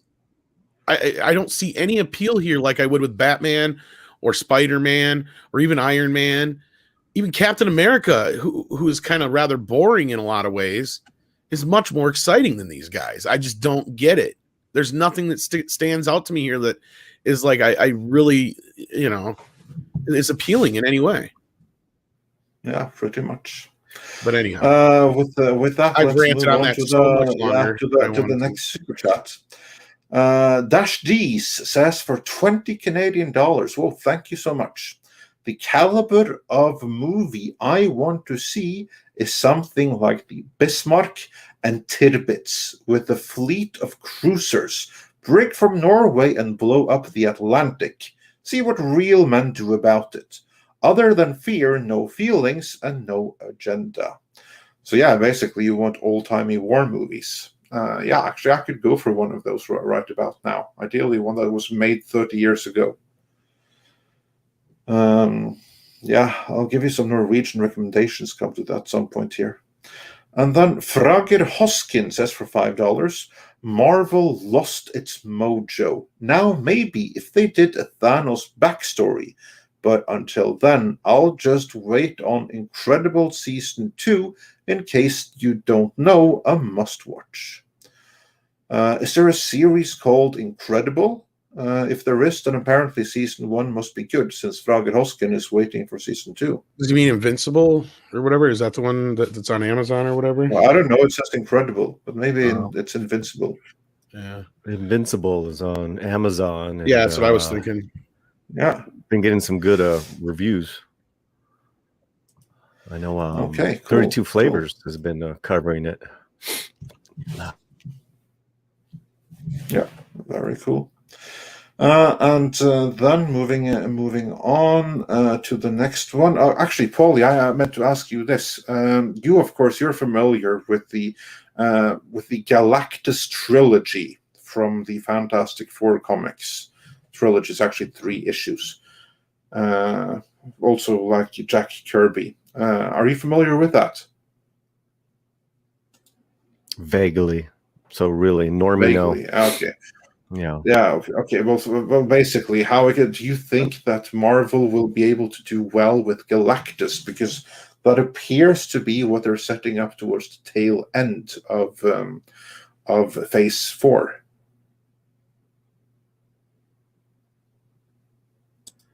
I mean, that would be cool. I don't know if they can pull it off. I don't know. I mean, I liked how they pulled off Thanos, but we'll see.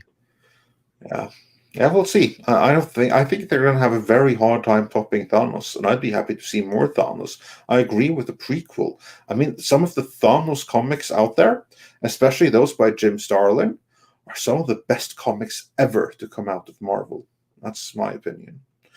And Stephen Otten says, we need more information. I'll reserve judgment. Yes, this is always a wise thing to do. There's no reason to judge here prematurely. Although they're not giving us good reason not to. I will say that as well.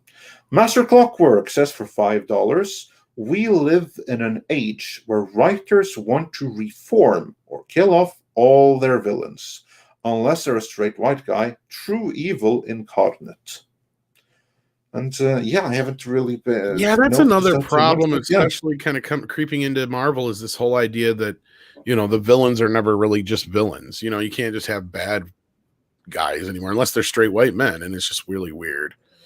This like dichotomy that's going on. I don't know. Well, again, when you put agenda in front of story, and regrettably, that's what Marvel appears to be doing so far in Phase 4.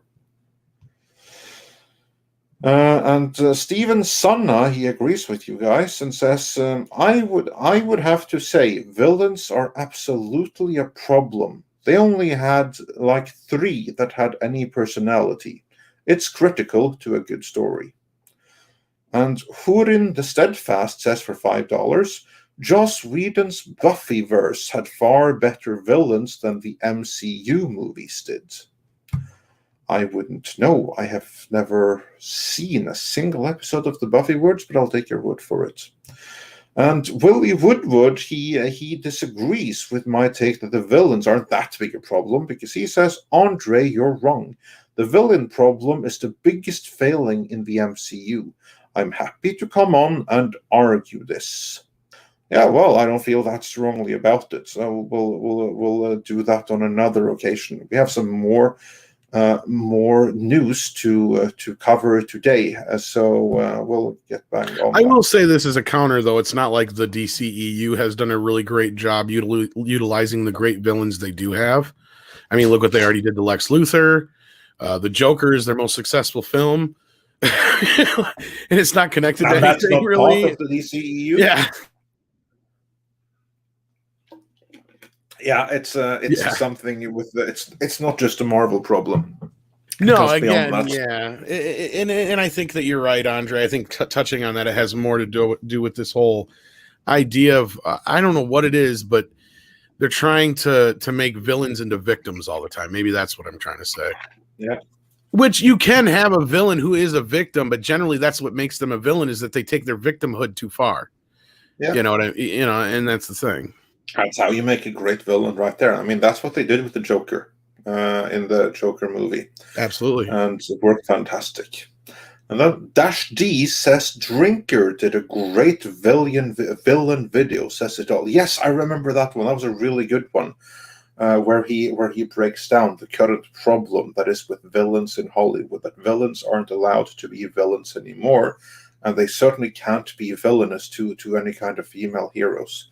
That's a video well worth checking out. Well, yeah, even look at Thanos, who was probably the best villain so far in the Marvel universe. He still has a motivation that is, technically one of those where he's trying to save the entire universe, kind of thing. So, yeah. And Mecha J says for $5, there is also a lack of colors in this trailer. It looks so dull and lifeless. Kirby's Eternals were full of color.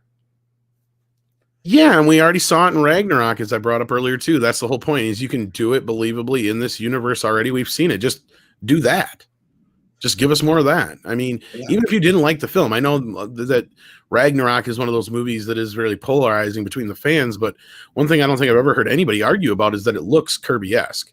I don't think anybody's argued that point. So yeah, no, I think that even the harshest critics will say that it looks fantastic, but not my Thor. But even beyond that, I've said that first few minutes where Thor's like fighting that one monster or whatever, and then he's like flying through the planes and all that stuff. I'm like, if they could make a He-Man movie look like that, I'd be fucking in heaven. Oh yeah, that would be amazing. And then Felicity Poubelle also says for $5, thank you so much. I appreciate the great pains given to defend Zhao, but she signed on to direct. She has to be held accountable if the film is bad, just like anyone else. To a point, yes, but when Captain Marvel came out, I don't remember going after the director so much. I did. I went after the directors. I said that they freaking botched it. They blew it. Well, it was more than the director's fault, though. That's the problem here with Marvel. Paul, you go ahead. Well, Chloe now is like the darling, right? I mean, the Academy Award winner, like the big deal. Yeah, but she made this movie 2 years ago. Let me finish. They still were doing reshoots up until last month, and it just came out that she was the writer on it too. So she's heavily invested in this, and it is gonna fall on her shoulders. That's all I'm saying. Yeah, and what's also going to fall on her shoulders is also she did nothing wrong. She did nothing wrong in speaking out against China, because they deserve to be spoken out against. But I doubt that Marvel and Disney are going to see it that way when she just cost them the entire pandering that they did. That's why I think it's interesting. Like there's a lot of shit going on right there. Lack of better word, sorry. No, and on that point, I understand and I agree, but I don't remember going after any real directors in any of the Marvel situations because, and this is where I think it's important, because we do give Kevin Feige so much praise, Andre. I do feel like we do need to be a bit more of a critic when we do get we have given him a lot of praise in the past when he deserved it. And it's been a while since the last time, because he doesn't deserve it so much anymore for what he's doing right now. And that's my point. We got to be able to not just praise the guy. We got to be able to hold him accountable for things like Captain Marvel. Yeah, and now is the time to hold him accountable. And that's what I said before. I mean, he is the one who's most to blame for this, probably. And even though there is a roster of great directors, right? Edgar Wright, Coogler, Chloe. But that's the thing is, they got to be able to work in the Marvel mold. Well, the other thing I was just going to say was that you don't see them coming back and directing the second or third ones. They'll executive produce. Some do. And again, I think you're right. I think that's the point that I was going to kind of get to as well, Paulie, is a lot of these directors learn that when they get on board with these things, they're not making their movies. They're making a Marvel movie for Kevin Feige, and he's the boss. And we brought it up before that it is like basically he's like a showrunner, and Script, who has brought this up too. A show isn't directed like a movie. Mm-hmm. The director is just kind of like somebody who comes in there and just makes sure everything is done the way that the story group is more of a director than the director is, as far as like the direction of the entire show or the character plots go. The director for a TV show is just brought in to kind of work with the actors and make sure that they get a good performance out of them, basically. And that's really what these directors are. And Andre, you know what I'm saying? Because a lot of them have complained that they don't even get to direct the action sequences. And that's the other thing I've heard is a lot of this stuff is pre-done for a lot of them when they come in. Of course. All they do is work with the actors. Yeah. But again, that's part of their method. That's because Marvel movies are huge blockbusters, and they focus. And Feige has been very clear about this, so it's not a secret or anything. He's been like, we're looking for directors that have these and that sensibilities that fit with what we're trying to get out of this particular movie.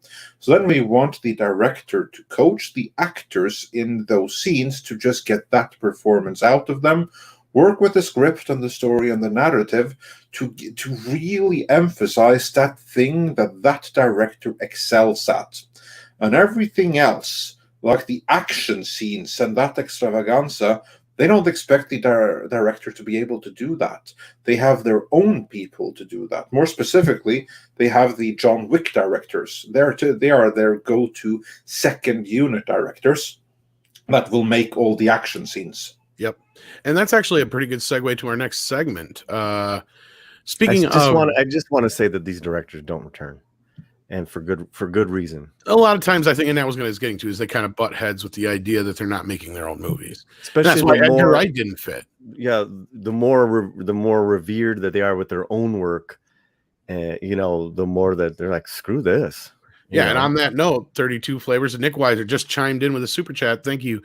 For Paulie, Edgar Wright wanted Ant-Man standalone and Marvel wanted it to be in the MCU. One big factor why they didn't pan out. Yeah, we did a video on Ant-Man and what went down there. And the sad part is once you get to the end of that journey, it's not like there's really a bad guy in that situation. In fact, it's one of those things where it probably worked out the way for the best.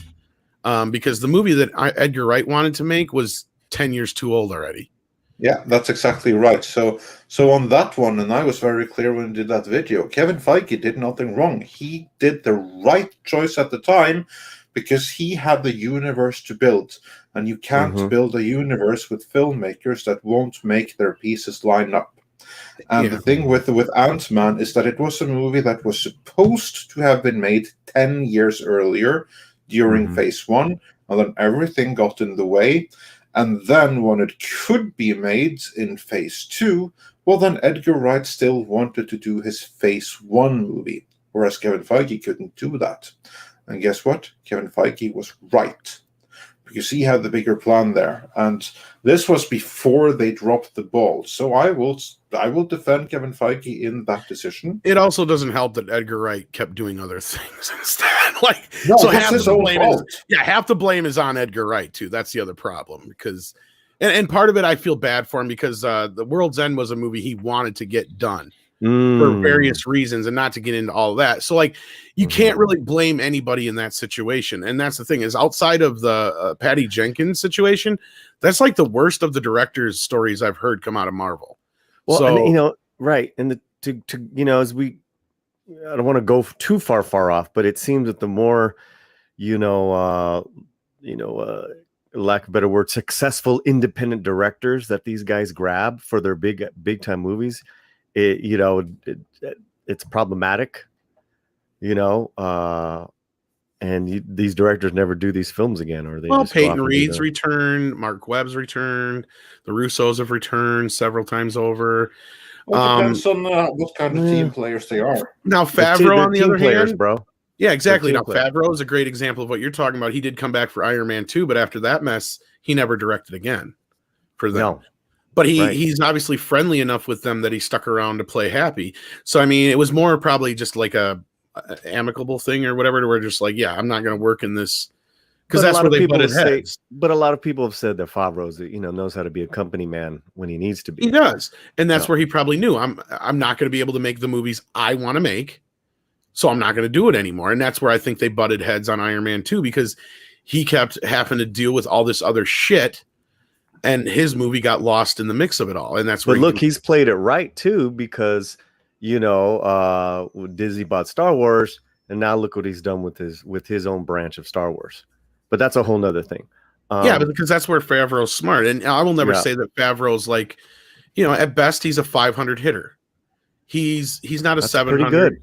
He's not, good. But 50% of the time he's going to knock it out of the park. But when he knocks it out of the park, he knocks it out the fucking park. And even if you don't like The Lion King, it's one of Disney's biggest films of all time. So that man will probably be able to do just about anything he wants there. The only person there that's probably more powerful than him and has more sway is Kevin Feige and probably Kathleen Kennedy. I don't know how much longer, but that's what, that's why I say to people is like, yeah, Favreau can only do so much because Kathleen Kennedy is still holding the keys. But going back to Chloe, it's like, it's almost like she's like, okay, you're getting this heap of a mess called the Eternals. Go with it. I almost feel bad for her, but hey, it's all gonna fall on her anyway. Yeah, it So sucks. I really think she's a fine I feel filmmaker. bad for the cast and everybody involved for sure. Yeah. Yeah. I'm with you there, Paulie. Yeah. I Thanks, think man. that one is gonna. I don't think that anyone involved is going to benefit too much from that. We can hope to be wrong. Selma Hayek and some of these other casts could have been used in many better roles. Yeah. MCU. Yeah. Well, again, let's reserve judgment and we'll see how it plays out in the end. But if we were to make a call based on what we've seen so far, not looking amazing. I'm not even in the mood to go see it opening day, Andre. That's the thing. No, I just told you I don't see it in theaters, period, based on this trailer. If I have to wait 3 months to catch it on streaming, I'll do that. It'll be the first Marvel movie I probably missed in theaters since way back when. I'm trying to think of the only one I ever missed in theaters. I don't even know. When is Black Widow coming out? May. Well, now I got pushed to win. It was supposed to be out this month, but now I think it's next month. Well, that's going to be the first or the second that I miss in theaters. Then I don't think because this is out before Shang-Chi, right? Yeah. Or is Shang-Chi coming out first? Shang-Chi's in November, I think. Or no, this is November. So when does Shang-Chi come out? Because we got 4 movies this year from Marvel. I know that because Black Widow got pushed.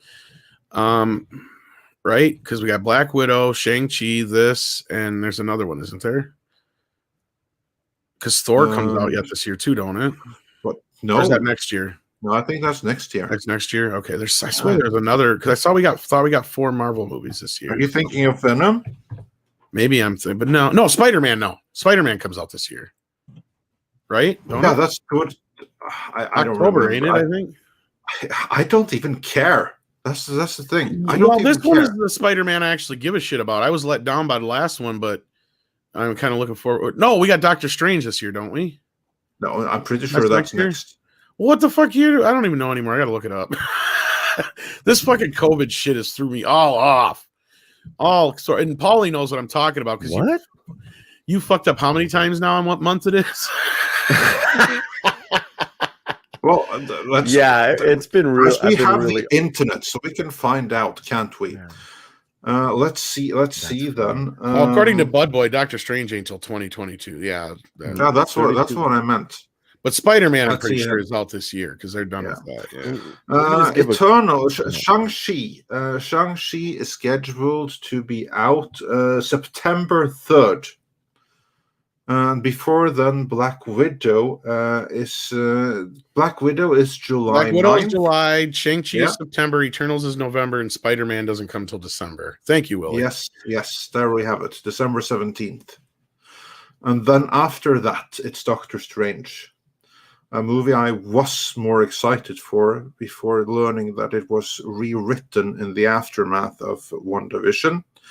And then after that, it's Thor, Love and Thunder. That's May of next year.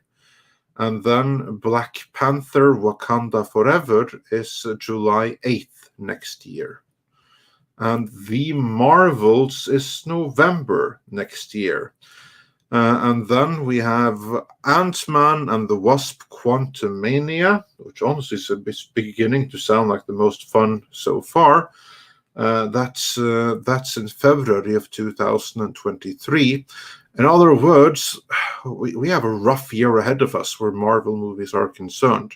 Not because they're not coming, but because they're coming and they just don't seem interesting, if you ask me. Yeah, and they're going to be competing with some heavy hitters over at DC. This is not good for them.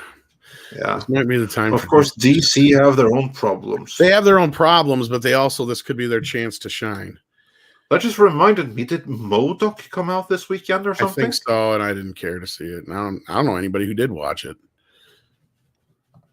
I have to check that out. I have to see at least one episode for the heck of it. Maybe it's fun. You never know. Ollie, you were going to say something or no? Paulie, if you're there, you're muted. I don't think he's gonna. Okay, so did we have a couple super chats to get to before we get to this next Yes, topic? we have a couple of super chats, including one that's going to segue really, really nicely. But we'll do a couple of the other ones first. Let's see, back to where we were. Yes, here we are. Drew with Comics Elite says 13 Hours is Bay's best film. I don't know that I've seen that one. That's that true story one, isn't it? If I remember right. I'm sorry. Did you ask me a question?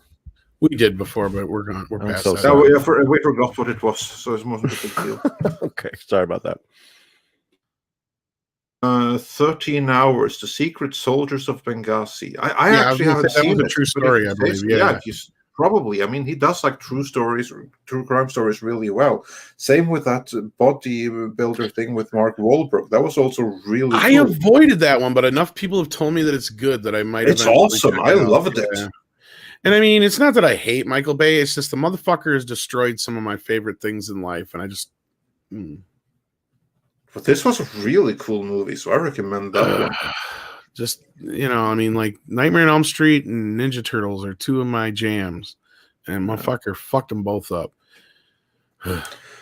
Moving on, Hypergiver 2 says, I have more anticipation for the Axel Brown parody. The Internals? And Joe Pat 87 says, the Eternals trailer made me long for Uatu, like how Agatha all along really wanted for Mephisto, or a Doctor Strange FTM. Yeah, like the thing, they give like a taste, but it only makes you want like more and something different. And Hurin the Steadfast says, for 10 Canadian dollars, thank you so much. One of my favorite movie moments was in Con Air, and Steve Buscemi didn't kill and eat the little girl. I was worried, but then see her wave goodbye to the plane. Con Air was also a really cool one. Really cool movie. Did he direct that one, or did he just produce that one? I thought he just produced that one. I think he just produced it. It was like Simon something that directed it. Yeah, I was going to say. Yeah, and Frager Hoskin says, now Marvel wanted something big. The next thing they should have done is put Deadpool and Venom's universe. Now that would be hilarious. Two smartasses. Yeah, now that would be a match made in heaven. Deadpool and Venom. Deadpool and a lot of people would be a good match, but... Yeah, but especially him and Venom. Yeah, but it's not going to be any good because they decided to go PG-13 with it, and it doesn't matter anyway because they're still not going to cross them over. So yeah, that's unfortunately, but that's how it is. And Big Daddy MRI sent a little pair fella super sticker, so for $9.99. Thank you so much for that. Really appreciate the support. And says it feels like they're missing something on their heads. And then, we have a contrarian. Dan Ramos says, I disagree with you guys.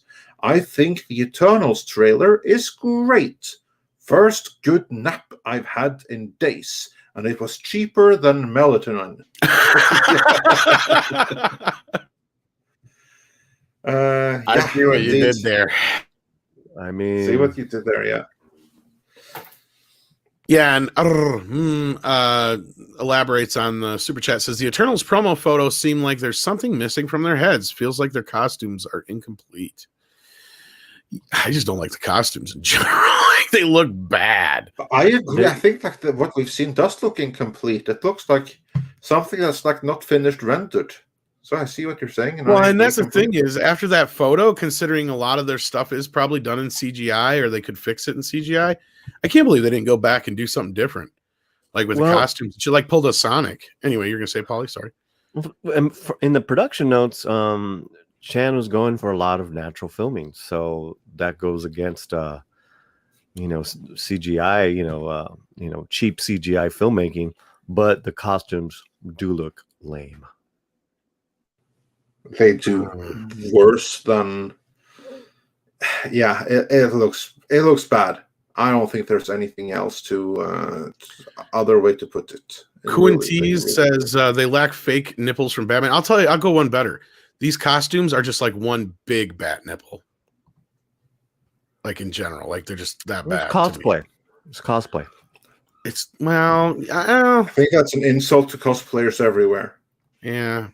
Okay, I apologize. Cosplayers would put much more. It would be normie cosplay. Like it would be like if I'm renting something and going to a party. That's what it's gonna look like. See, in Mike Cat, I think you're right. Like there's a lot of these newer characters that feel like they're just made so it's easy to cosplay them. It's weird. But anyway, let's get caught up on those super chats so we can get into some other topics. Yes, exactly. Very, very quickly, and we have a couple for the transition. The DCV Titan says for $5 Canadian, so you can see how in a society that depends on victimhood to have value, why they wouldn't want to vilify victimhood. Yeah, that's a very good point right there. And 32 Flavors of Nick Weiser says, for Paulie, Edgar Wright wanted Ant-Man to stand alone, and Marvel wanted it in the MCU. Oh, you read one that big right? Factor, right? Yeah, we got that one. It was Tom that read it, but yeah, I see it. But anyway, thanks for the support, 32 Flavors. Yeah. And Jorge Burgos says, yet we all give Steven Spielberg and George Lucas praise. Do we? I'm new to that concept of giving them praise for everything. I'm sure some people do. No, in fact, I've said Steven Spielberg hasn't been the same director since like Schindler's List. Yeah, I do not recall giving them a free pass for anything. Munich was okay, but that was, I mean, Spielberg could phone in something like that as he has not made a Spielberg movie since probably Jurassic Park or Jurassic World. So that's Private Ryan and since the mid-90s. Yeah, but that still doesn't feel like a Spielberg. I mean, that's a very important movie. Don't get me wrong. That's a great movie, but again, but it doesn't have that. Yeah, it doesn't have that Spielberg sparkle to it. You know what I mean? Like it doesn't feel like when I'm watching E.T. or Close Encounters or Jaws or even Jurassic Park, like I said, or Indiana Jones. Those are all sci-fi adventure movies. No, I know it. Then that's not what I'm getting at. There's Color Purple, and then there's okay. A better example would be like Minority Report. Those had Spielberg's dramatic sparkle, but not. I know what you're talking about. Point, he was still a director. Yeah, right. And then he lost it. Yeah, and even that. Yeah, there's a little bit of that there, and more so in Schindler's List. But like once you get to things like Minority Report, which is a good movie, but it's not a Spielberg movie. It doesn't feel like a Spielberg movie. Ready Player One is a great example of Spielberg pretending to be Spielberg at this point. Like it's like he forgot how to be himself, and he couldn't even embrace the fact that story, embraced what he used to be, and he was the wrong director for that even. And I did like Lincoln as well. He was just trying. He was trying to make that for a long time. So I will count Lincoln. I don't know. And AI was another one where I just really was turned off by him. It was like, why are you trying to do Kubrick? Just do Spielberg. Are you telling Spielberg that he's got to do better? Yes, I am telling Spielberg he's got to do better. But he's Jewish, so it's okay. It's not racist. If he was a white guy, then I'd have a problem. Then it'd be problematic. We have to do better. What happened to Spielberg after Schindler's List? I don't know, Bryant Barth, but my guess is that he was abducted by the same aliens that took and replaced Michael Jackson back in the 80s. That's all I can think of. Yeah, and as for George Lucas, I have very often said that he's a very good ideas man.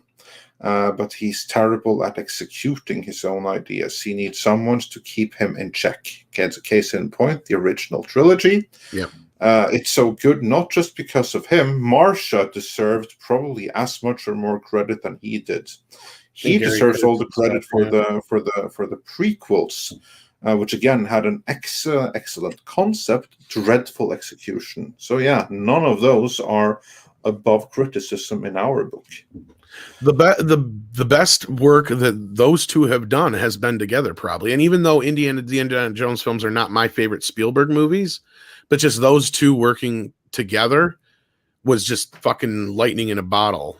And they should have stayed working together more, to be honest with you.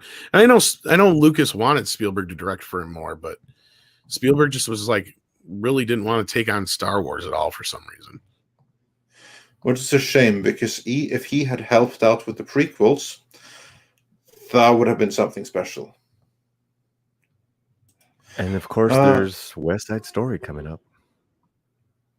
Is he involved with that? Yeah, and that's a perfect example of why Spielberg has lost it right there. He's remaking him. Yeah, he's remaking a movie exactly like the old one. He's pulling a fucking psycho. Oh my god! All right, I'm holding myself back. I know, Paulie. I will give you the. I will give you the. Let's wait till it comes out, dude. I know, but man, it's like I might as well just watch the original. I get the casting is different. I love the original, and this looks like a throwback. It's.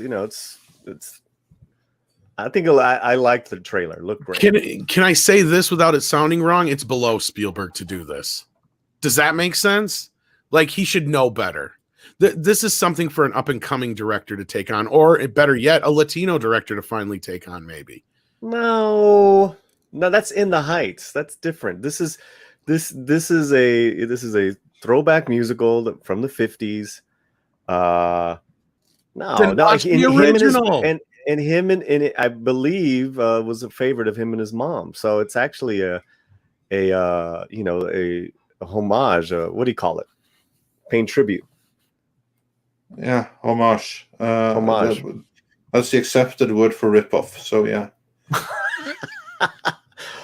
Well, there's it's gotten a lot of attention. Let's just say, to me, it's not. He shouldn't be making it. All right. Yeah. Well, I do agree. I mean, it's something that an older director who's past his prime would do. Well, there you go. There you have it. There you go. Exactly.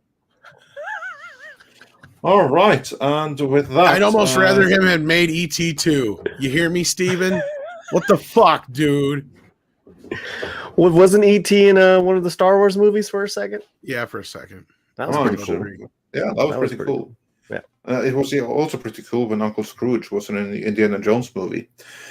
But then Hyperguyver 2 says, so who's excited for Henry Cavill playing Connor MacLeod in the new Highlander reboot?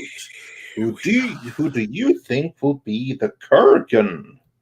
Well, has it been confirmed that he is playing the lead? No, it has not. It has not been. It has not been confirmed because the story. This came from Deadline Hollywood that broke the scoop a few days ago that Henry Cavill is in talks to play Connor MacLeod, or not. They didn't say the name of the character, but they say that he is in talks to be in the Highlander reboot. So it stands to reason that it's most likely Connor MacLeod. Most likely, although but is it? It could be the other guy. We don't know for certain. We don't know for certain. What is fairly certain though is that when they say in talks, it's probably a done deal because Henry Cavill has already been on social media and spoken about how excited he is to be taking on the role. Yeah, be in the movie. I heard rumors about this a while back, and I'm like, yeah, whatever. He's too fucking busy. But then when we saw this in Deadline, I'm like, hold up, wait up. This is because I've been following this for a while because I'm a Highlander fan. And Troy, I would be with you on this one, but let me preface this whole thing with Highlander is a clusterfuck when it comes to continuity. And it could really use a reboot. Like, it really could use a reset at zero to kind of, because it's got such a great concept, right? Like, you have something that has an infinite possibility of where you could go with it. And the TV series proved that in spades. Like, it showed, if anything, that this is a concept that could be explored into very many avenues that the movies never even bothered. And the movies themselves, as we'll get into, I think we got a video that'll hopefully be out the next day or so about this, that you'll kind of get an overview of how these movies have been nightmare productions from the beginning. And the one that we're looking at now has already been over a decade in production, right, Andre? Yes. It started like development of this Highlander reboot. The one that now Henry Cavill is in talks to star in. Well, development of that started in 2008. And many actors, directors, and writers have come and gone on it.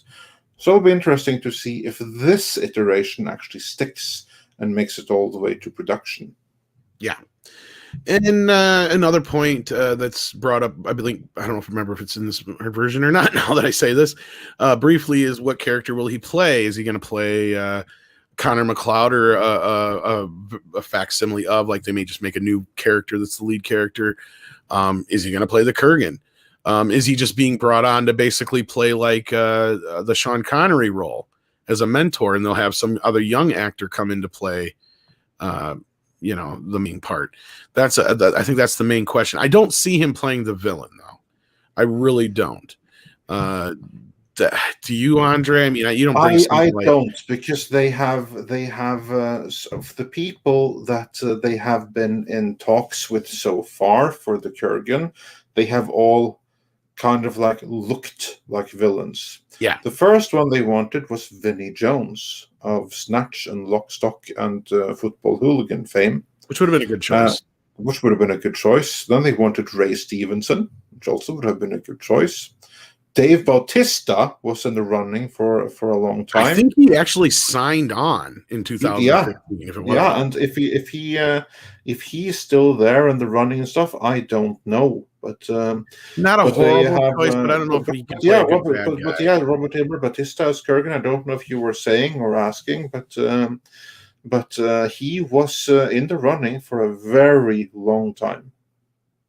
I mean, I don't know if I can see Batista as the bad guy, though. I don't know. And he doesn't seem like the Kurgan type. Because that depends on the movie, though. True. Because here's the thing: Clancy Brown, the way he played that role was just. I hate to use the word iconic because it gets overused, but it was very iconic. I mean, he's one of the more memorable. I mean, I guarantee you, I ask you a few things about Highlander, Andre, because I know you're not a huge fan. But one of the things that you probably remember most was Clancy Brown as the Kurgan. You know what I mean? Like he's one of the standout bits, I'm sure. Ask me when I rewatch it. Okay. Well, you do know who he is, and you do kind of remember the character, correct? To a point. Well, considering that we just did a video on it, yeah, I know the theory. But beyond that, it's not. He even gets a song on technically the soundtrack and the album, but anyway. Yeah. I think that Paulie had to drop out. Again? Okay, all right. But Phil Chadwick, he wonders, Andre, who is casting it? Now that I do know. It's the casting director who will give suggestions to the director, and the director is Chad Stahelski of John Wick fame. So for all intents and purposes, he's the one that will have the final say on the casting. So it's not just Henry Cavill, it's the director of John Wick. Again, that's a duo that I would much rather have seen involved with Conan myself. Like because as you all know, or as many of you know, Henry Cavill is my preferred choice for Conan. He's like my fantasy casting, and every time I see him announced for a new thing, I'm like, oh, damn it, that's going to be in the way of him being Conan. Here's my point where I step in and call you out, because as far as I know, you haven't seen any of the sequels, and you barely remember the original Highlander. You're Correct. Not a fan. And here's the thing: is I cannot believe you're not a Highlander fan, at least for the films, because basically all Highlander is if Conan just lived on forever. Well, maybe I'll be a fan when I rewatch it. It's like that's really what it is. It's like you have basically all these guys that are a bunch of Conans that live forever. Well, here's the thing: when I saw Highlander, the first one, I wasn't a Conan fan then. Well, that may be because like it has all the hallmarks. That's when I was like kind of I'm like, how do you not know this shit, Andre? This has all the hallmarks of the things that we love. I mean, but I haven't seen it since I was a kid, and when I saw it, I was too young to appreciate it, so I have to rewatch it. Oh yeah. The first film is definitely not for kids. Yeah, Mecca's like, whoa, Andre. Andre is a hater. Oh, you're getting called out. No, Andre just hasn't seen absolutely everything.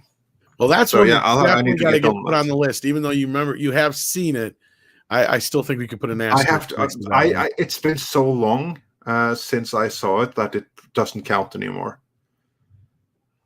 That original one, man, that is one of my movies. Like, it's one of those movies like Jaws and Goodfellas. Like, if I come across it and it's don't matter where it is in the movie, I'm stuck watching the rest of it. It doesn't. It just I can't stop.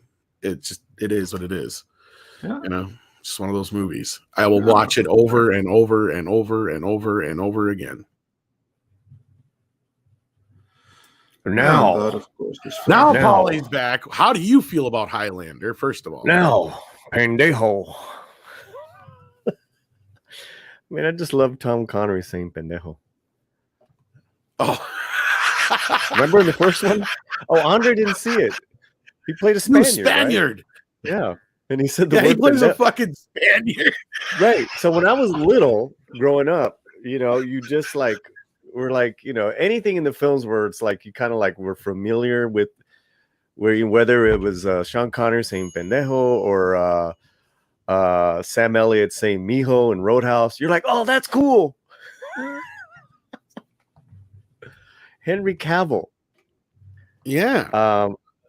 Love him to death. We need to give him a great movie, man. He deserves it. He deserves a good movie, a good project. Please. Who's with me? I'm with you, and I Who's think with this might be me? it.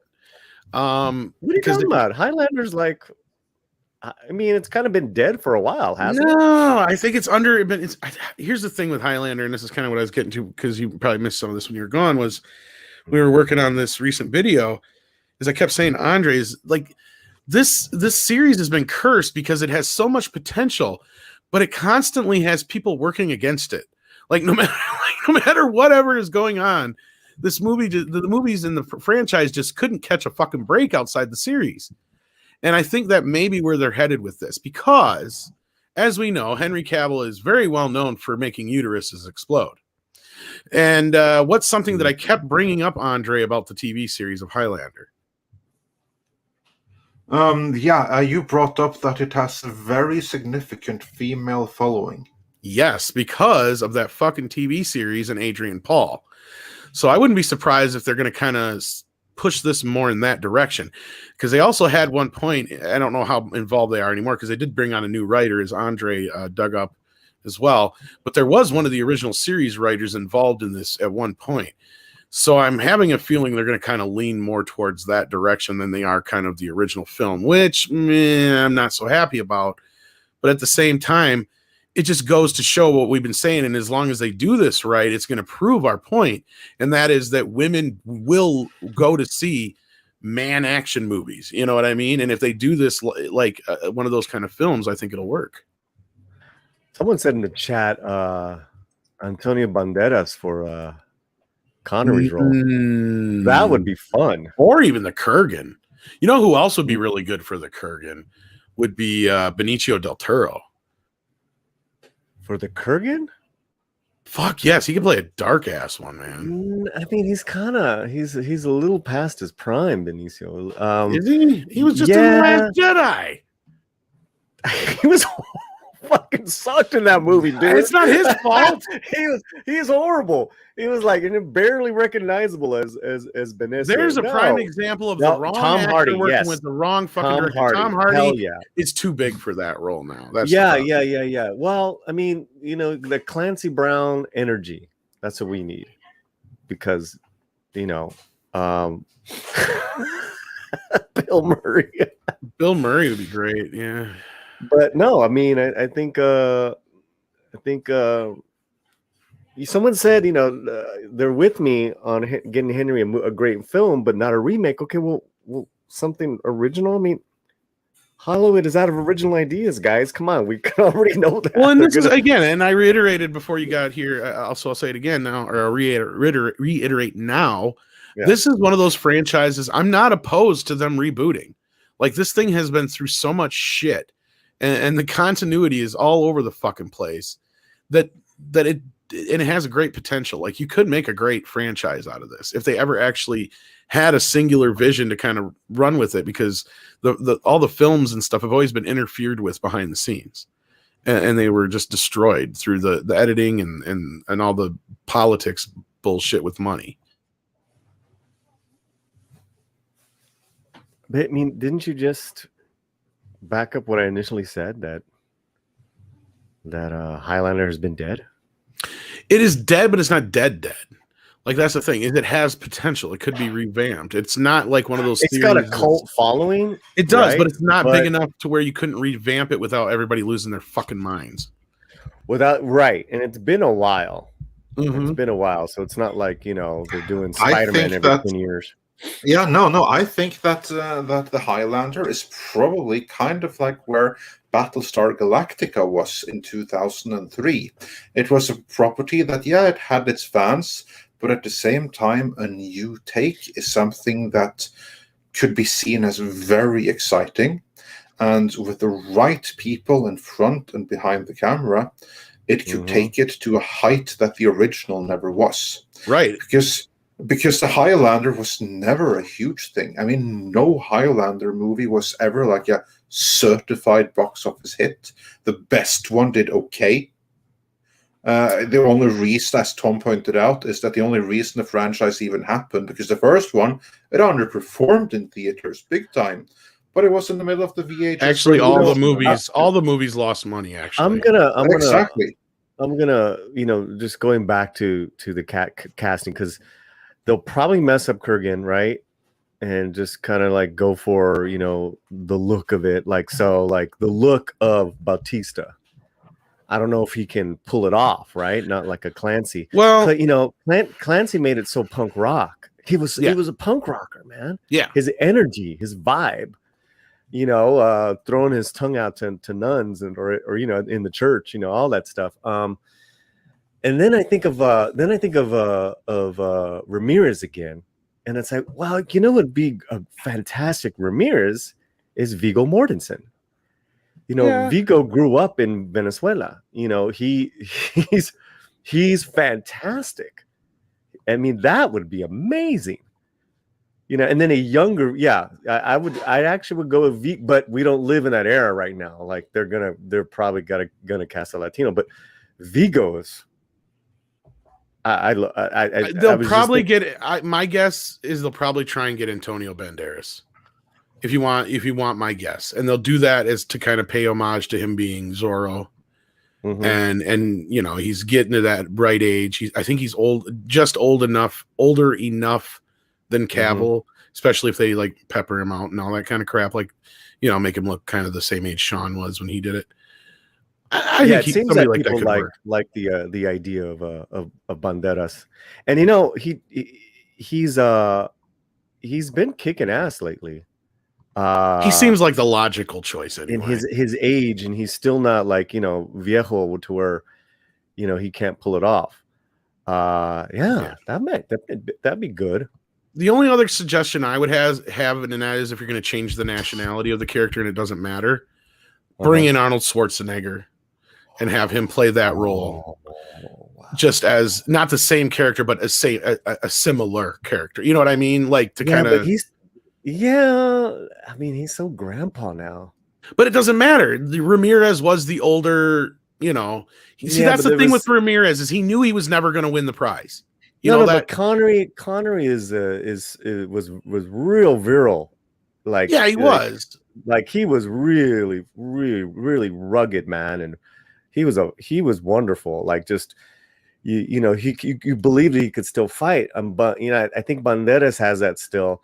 I don't know if Arnold might be a little too grandpa. I think he could pull it off, but I mean, and I had this thought too, Quantities, as Arnold for Kurgan, but I think he's too old for Kurgan. But I think he could fit the role as the mentor, and that's the point because he doesn't have a shit ton to do. He just has to be there, Because that was whole Ramirez's whole thing is he knew he was too old when he became an immortal to really win the prize. So he kind of that's why he was. Yeah, that's nice. That's a nice choice. That's not a bad choice either. But then you're going way too. I don't know. I mean, I like the idea. Go ahead. Sorry. No. Then you're going back to like they'll never cast unless they change the name, and then you'll get shit from the. I was gonna say they'll accuse him of whitewashing for sure. Right. No, I think Cavill, and Banderas. Then what you could do with Kurgan is cast an unknown, like a real, like do a great casting, do a great search for a Clancy Brown type, and not get a name. Because, like you said, you know, like Tom Hardy is just too big. Can do this all. In our research, I mean, Andre, I don't know if you want to back me up on this or not, but there's a good chance that Batista's still going to play this part. Even though he signed on like 5 years ago, it's still a chance. Yeah, but here's like the thing: you have that so often where actors it's a movie that's in development hell, and they initially signed on 10 years earlier, and then suddenly it happens, and maybe they won't be in the same role as they originally were, but they still take it on. I would not count perfect out case in point is all. Lex Luthor with Kevin Spacey. He was signed on for Superman Lives, and he didn't end up doing the part until Superman Returns. So he got paid twice to play the same role, only once. I just know, you know, do it one time. There's some great ideas in the chat. I just think right now in this day and age, they're not gonna, unless they change the name, unless they change Ramirez, they're gonna cast a Latino. That's just where, you know, for better or for worse. Think Banderas is the perfect choice because of Zorro. Like I said, perfect age. Plus, he's attainable. He's not like this actor like Tom Cruise. That's who they originally wanted for the part, mind you. That's you know going to cost them a fortune. Because that's where all the money went for the first movie with Sean Connery. I think he got paid like $2 million or some shit like that. That's good idea. Something. Like, yeah, he got paid quite a bit for that first movie. He got paid even more for the second one, from my recollection as well, which is ridiculous. But yeah, so you know that's not a bad choice, Joey. But that's the last thing I think Lou Diamond needs again is to play another Hispanic and get shit for it. We do have a Lou Diamond update though, but I'll say. Oh, what's going on with that? Oh, well, save that. Okay. No, I think someone's saying Ramirez was Egyptian. He's supposed to be originally, yeah. I mean, then it just goes down. I mean, they changed a lot of shit in that original script too that we didn't even get into. Well, we're going to probably get into in a retrospective at some point, but right. I think the point I was trying to make with Batista is we haven't heard of anybody else being up for the role. Well, we haven't heard of anyone since him, at least. That's what I'm saying. Before, but not since. And so I would not be surprised if he is still on their shortlist. So if they do if they do an Egyptian, then if they go like Egyptian posing as a Spaniard, then it kind of opens everything up again. I don't know, man. You know how Hollywood is. I'm kind of jazzed about this. I got a little juice for this a while back when they first announced the director because I'm like, oh, they got one of the guys from John Wick. That's not a bad idea. So like, yeah, I mean, Kevin Sorbo. Wait, they got the John Wick director. Yeah, one of the directors, Chad Stahelski, or how you say his name? Yeah, and Kevin Sorbo wouldn't be a horrible idea, but I think he's just a little out of. Brie Larson. Oh no! Well, that was the other thing that the guys that I didn't get to talk about this on NFNT, but when they brought it up, they were talking about, oh boy, now Highlander is going to be led around by a spunky teenage girl. If they do that, good lord! Soul Assassin, who's the actor played Drogos in Creed 2? That's what I'm talking about. Not a bad choice. That is a good choice, and he's probably going to be a little older too. Not bad. You need somebody though who's going to be able to. I mean, that's a tall order to live up. Yeah, God, too bad Dolph Lundgren's not. The little younger Dolph Lundgren, yeah, but well, yeah, Clancy and Dolph are probably close to the same age. That's the thing. Clancy just owned that role, but Clancy looks really grandpa-ish right now. That's the thing. Well, yeah, he's he looks. I'll erase your grandpa. Or I'll see your grandpa and race you Santa Claus. Yeah. Better to burn out than to fade away. Anyway, I got something to say. Ramirez. Oh, I love that. Hi, Mom. Oh my God. I love him. That's the guys we're missing in the MCU. Guys like the Kurgan who come in and start some shit. Yeah. Just because they're bad and they know it. Bad is fun. Chat's got some great ideas. Wow. Alex Jones, I'll eat your ass. Then I'll chop your head off and eat your ass. Yeah, no, Jason Momoa. No. Keep him away. He's too big for this now, anyway. Yeah, but he's too, what's up, brah? I'm surprised they got. That's the thing, bro. That's the thing with Cavill is I'm really curious as to what role he's playing because he's getting up there in his star status. And let's be real, Lionsgate ain't got the money to be spending on a lot of things, and Highlander isn't known for its big budgets. I'm willing to bet if we dig deep enough, Andre, that there's a lot of fucking money laundering going on in the Highlander budgets. Oh, I wouldn't be surprised. I would not be surprised if we go into that and suddenly we'll have like Mossad or something knocking on. Especially the second one. Mike Cat in the chat said Odette Fair for Ramirez. He's a great actor. And he's Egyptian or something like that. I really like Odette and that's Fair. the thing is you're gonna have a tough time living up to Sean Connery as well. You know what I mean? Like, so you got to get somebody like Antonio Banderas in there, somebody who's got the gravitas. Unless that's the role that Cavill is playing, and I don't think so. I don't think he's gonna play Connor either. I think he's going to play a Scottish Highlander, obviously, but they're either going to have him play like a Duncan, more like a Duncan type role. I don't think he's going to be as Connor-esque. Yeah, he's got that suave kind of thing going for him. Back to the Ramirez character, people in the chat, the thing is that he's got a little, he's speaking a little Spanish in it, and he's claiming Spain. So, with again today's Hollywood. I don't know. What do you guys think out there? Because I know Duncan MacLeod is actually more well known because of the series. Because the series was huge overseas compared to here in the U.S. I mean, it was big here, but it was huge overseas. And I tried to find out for sure, but somebody out there, if you know this, I'm curious. Did they show that show uncut overseas? Because I've seen versions of it that have titties in it, and I know they didn't have no titties when they showed it here on TV. Yay, boobs. That or they just did like an unrated version for the home videos or something, because I'm like, wait a minute, I don't remember boobs. Because that first few episodes of the series are pretty much in line with the first movie. So as far as anyway. Well, we have a couple of super chats. Do. And there is one that I regrettably cannot bring up on screen. I just missed it, but I do have it here, though. Enoch Mammon says for $100. Thank you so much. Thank you. And what he says, I can't bring it up on screen, so you're just going to have to listen.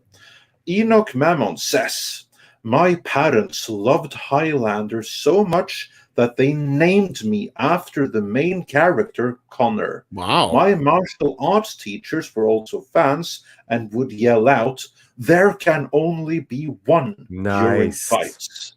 Nice. Also, Connery didn't play a Spaniard. He played an Egyptian posing as a Spaniard. Yeah.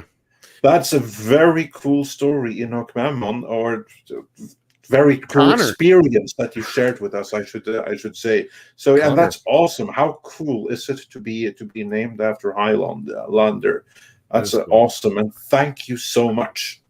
And Adam for the $100 super chat. No, and thank you. And you're absolutely right. So when they do that, if they go more Egyptian, then because again, it's going to go. Odds are of a white man playing that role are slim to none.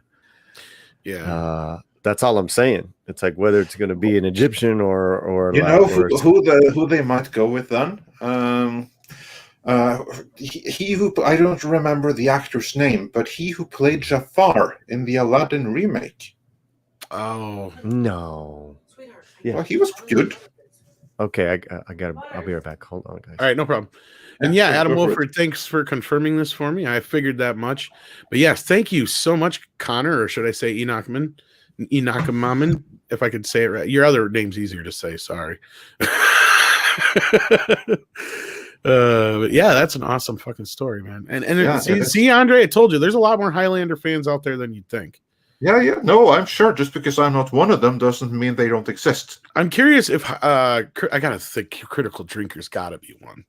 And if he is a fan, we should make you watch it, and then we should bring him on to discuss it. Because Oh yeah, sure. That would be awesome. because not only that, Highlander is like right in Midnight's Edge's purview. Like, I mean, it Yeah, fits right it in is. our, Anyway, Yeah, I'm back. Oh, Phallus Plane. This is not a horrible idea, but again, another actor who's probably way For too those big that for the don't role. see, my countryman Powder's Yeah. Plane suggests Keanu Reeves as the Kurgan. I could see him doing it, but again, an actor who has way too much fame for Lionsgate to be able to afford to bring in the role. Well, going back to the director and the 8711 fight choreography team that he created, they're very action minded as far as with their actors, as far as them being able to pull that stuff off. So that's going to be interesting. Yeah. There's an actor, Daniel Bernhard, who choreographs a lot of these movies. He's got a great look. He was in Matrix and a couple other films. So they know what they're doing with as far as making great action films with the right fight choreography. 8711 stunt team, and that's Chad's company. That's cool. Yeah, and that's what got me excited when he was first brought in as a director, because I'm like, oh, now they got somebody on board who can actually handle this. Because before they had Justin Lin, I was like, yeah, okay. And then I can't even remember the guy they had before, Nicholas Troyer or whatever. I can't remember what the hell he'd done. I'm just like, whatever. Yeah, it was like Snowman and Huntsman. Yeah, that's it. Yeah, the Huntsman movies. And I'm like, those were all right, I guess. But then when they said this Chad Stahelski or whatever was doing, I'm like, now you're talking. Yeah. Now you're this by the way, he's the guy who does the action scenes for Marvel directors who don't know how to direct action. They go to Chad Stahelski. All those action scenes, that's him. Yeah, it's a complete team there. So even if it's not him per se, it's him and Bernhard, it's his system. It's a system. Yeah. I mean, you have like the best of the best, and very often it's him, literally him. But then again, I was just gonna say that it kind of opens the door maybe for Keanu Reeves. But hey, go ahead. That's what I'm saying. It's certainly within the realm of possibility. I mean, they work on each other, and John Wick did the same thing for Keanu's career as The Matrix did. I'm sure they're tight and they know each other. I mean, they worked a lot together by now. So that would not surprise me. But we have a couple of other super chats to go through to hear what you all have to say. Keanu would actually be a better Highlander because motherfucker never ages. Yeah, this is actually a fairly good point. He would be a great Highlander. Yeah.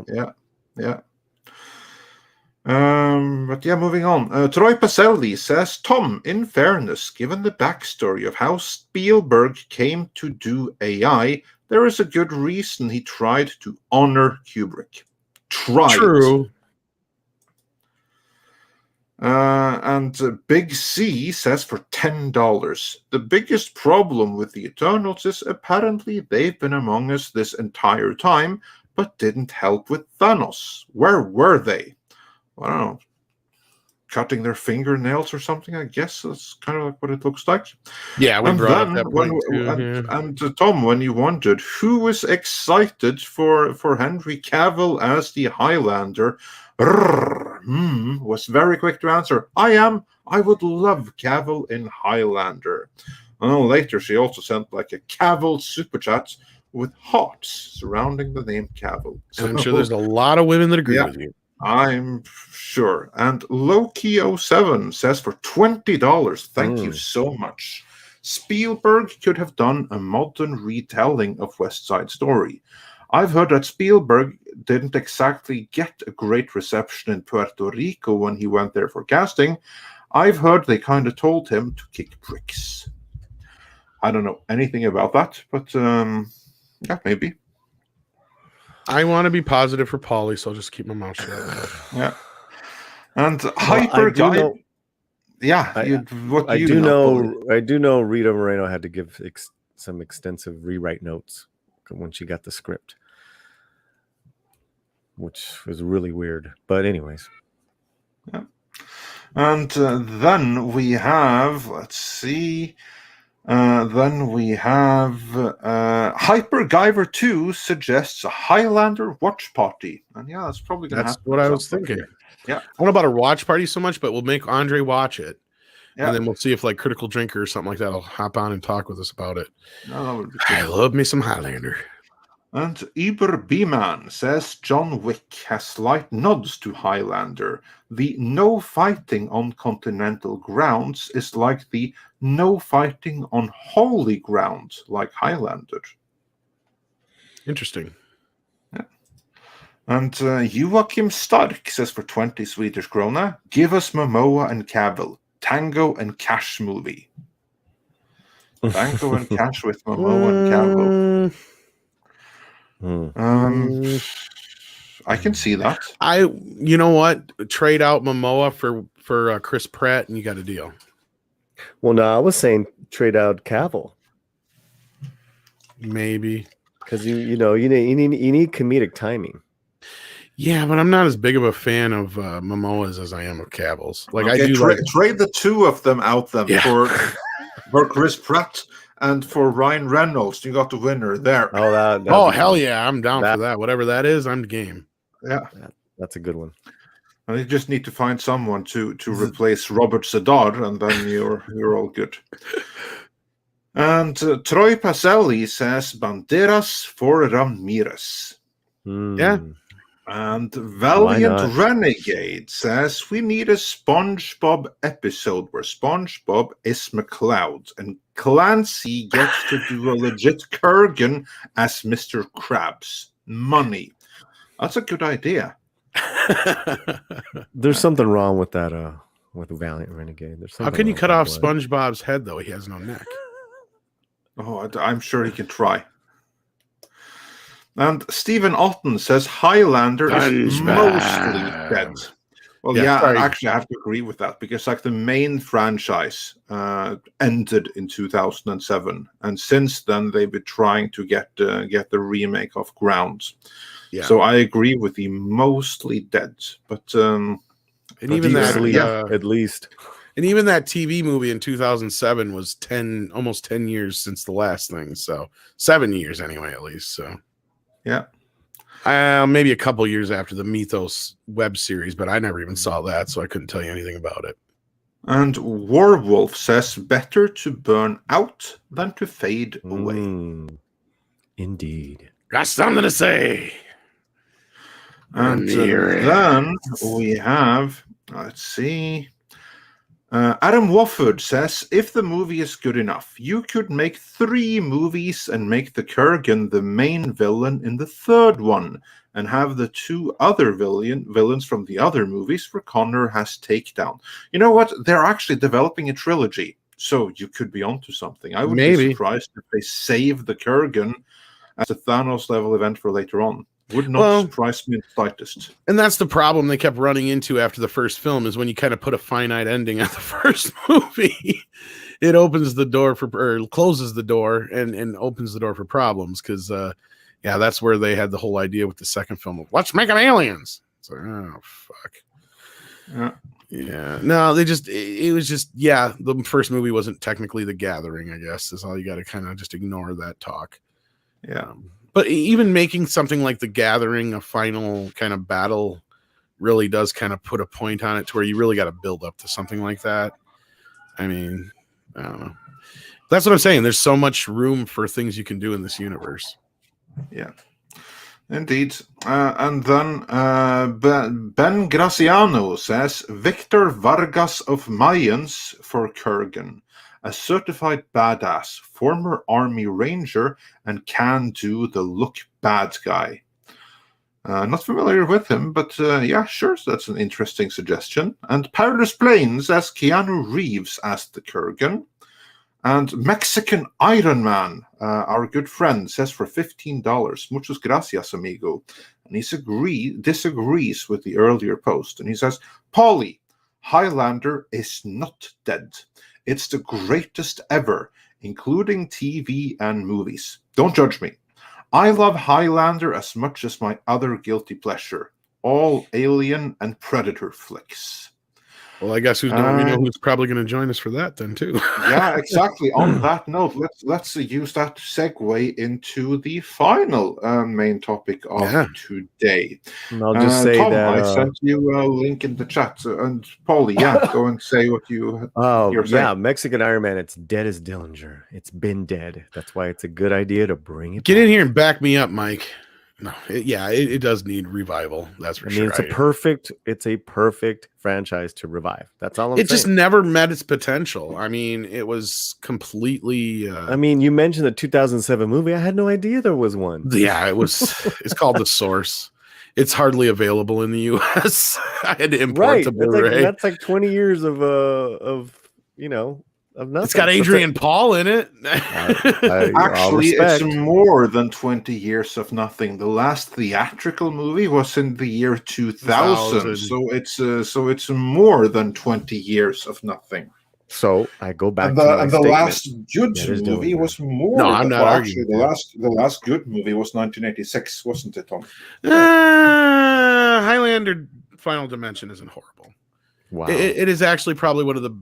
If you take those two movies as they are, they're fine. But I mean, you don't need them. The first film is just a perfect movie. Like, I mean, that's the thing. I mean, and somebody brought up, oh, what's wrong with it having an ending? Nothing's wrong with the first film having an ending. It just creates problems if you want to make a franchise. So like in this situation, they know the potential for a franchise, so you can leave that a little more open-ended without it still being, like a Marvel movie to where, obviously you have to have more. You can still tell a self-contained story here. Because that's the thing. When they opened up the world, there were so many other things they added to the mix to kind of prolong this idea of the whole, being a finite ending to the battles. And as long as they utilize certain things that worked in the old stories and mix in some new cool ideas, they'll be fine. And I'm fine with it because it's not untouchable. Yeah, the first movie is a perfect fucking movie, but it has been so sullied by what came after, and the series introduced a lot of great ideas that can be explored. So I think that like a few other rare franchises, or movies that never got to be franchises, this is one that could be a good one. Yeah, and then Enochman also brings up the anime movie as well. Yeah, there was an anime movie. He says the anime movie Highlander's Search for Vengeance is almost as good as the first film. Highly recommend. I don't think I've ever watched it. I may actually have the DVD, but never have watched it. When did that come out? That came out right around the same time as the Source. So it was like 2008, 2007, 2000, something like that. 2007. They came at the same time. There you go. Yeah, they were trying to do a bit of a revival at that point. It just didn't do anything. Because I think even the Source was meant to have a sequel, if I'm not mistaken. Yeah, that didn't happen. Just like Death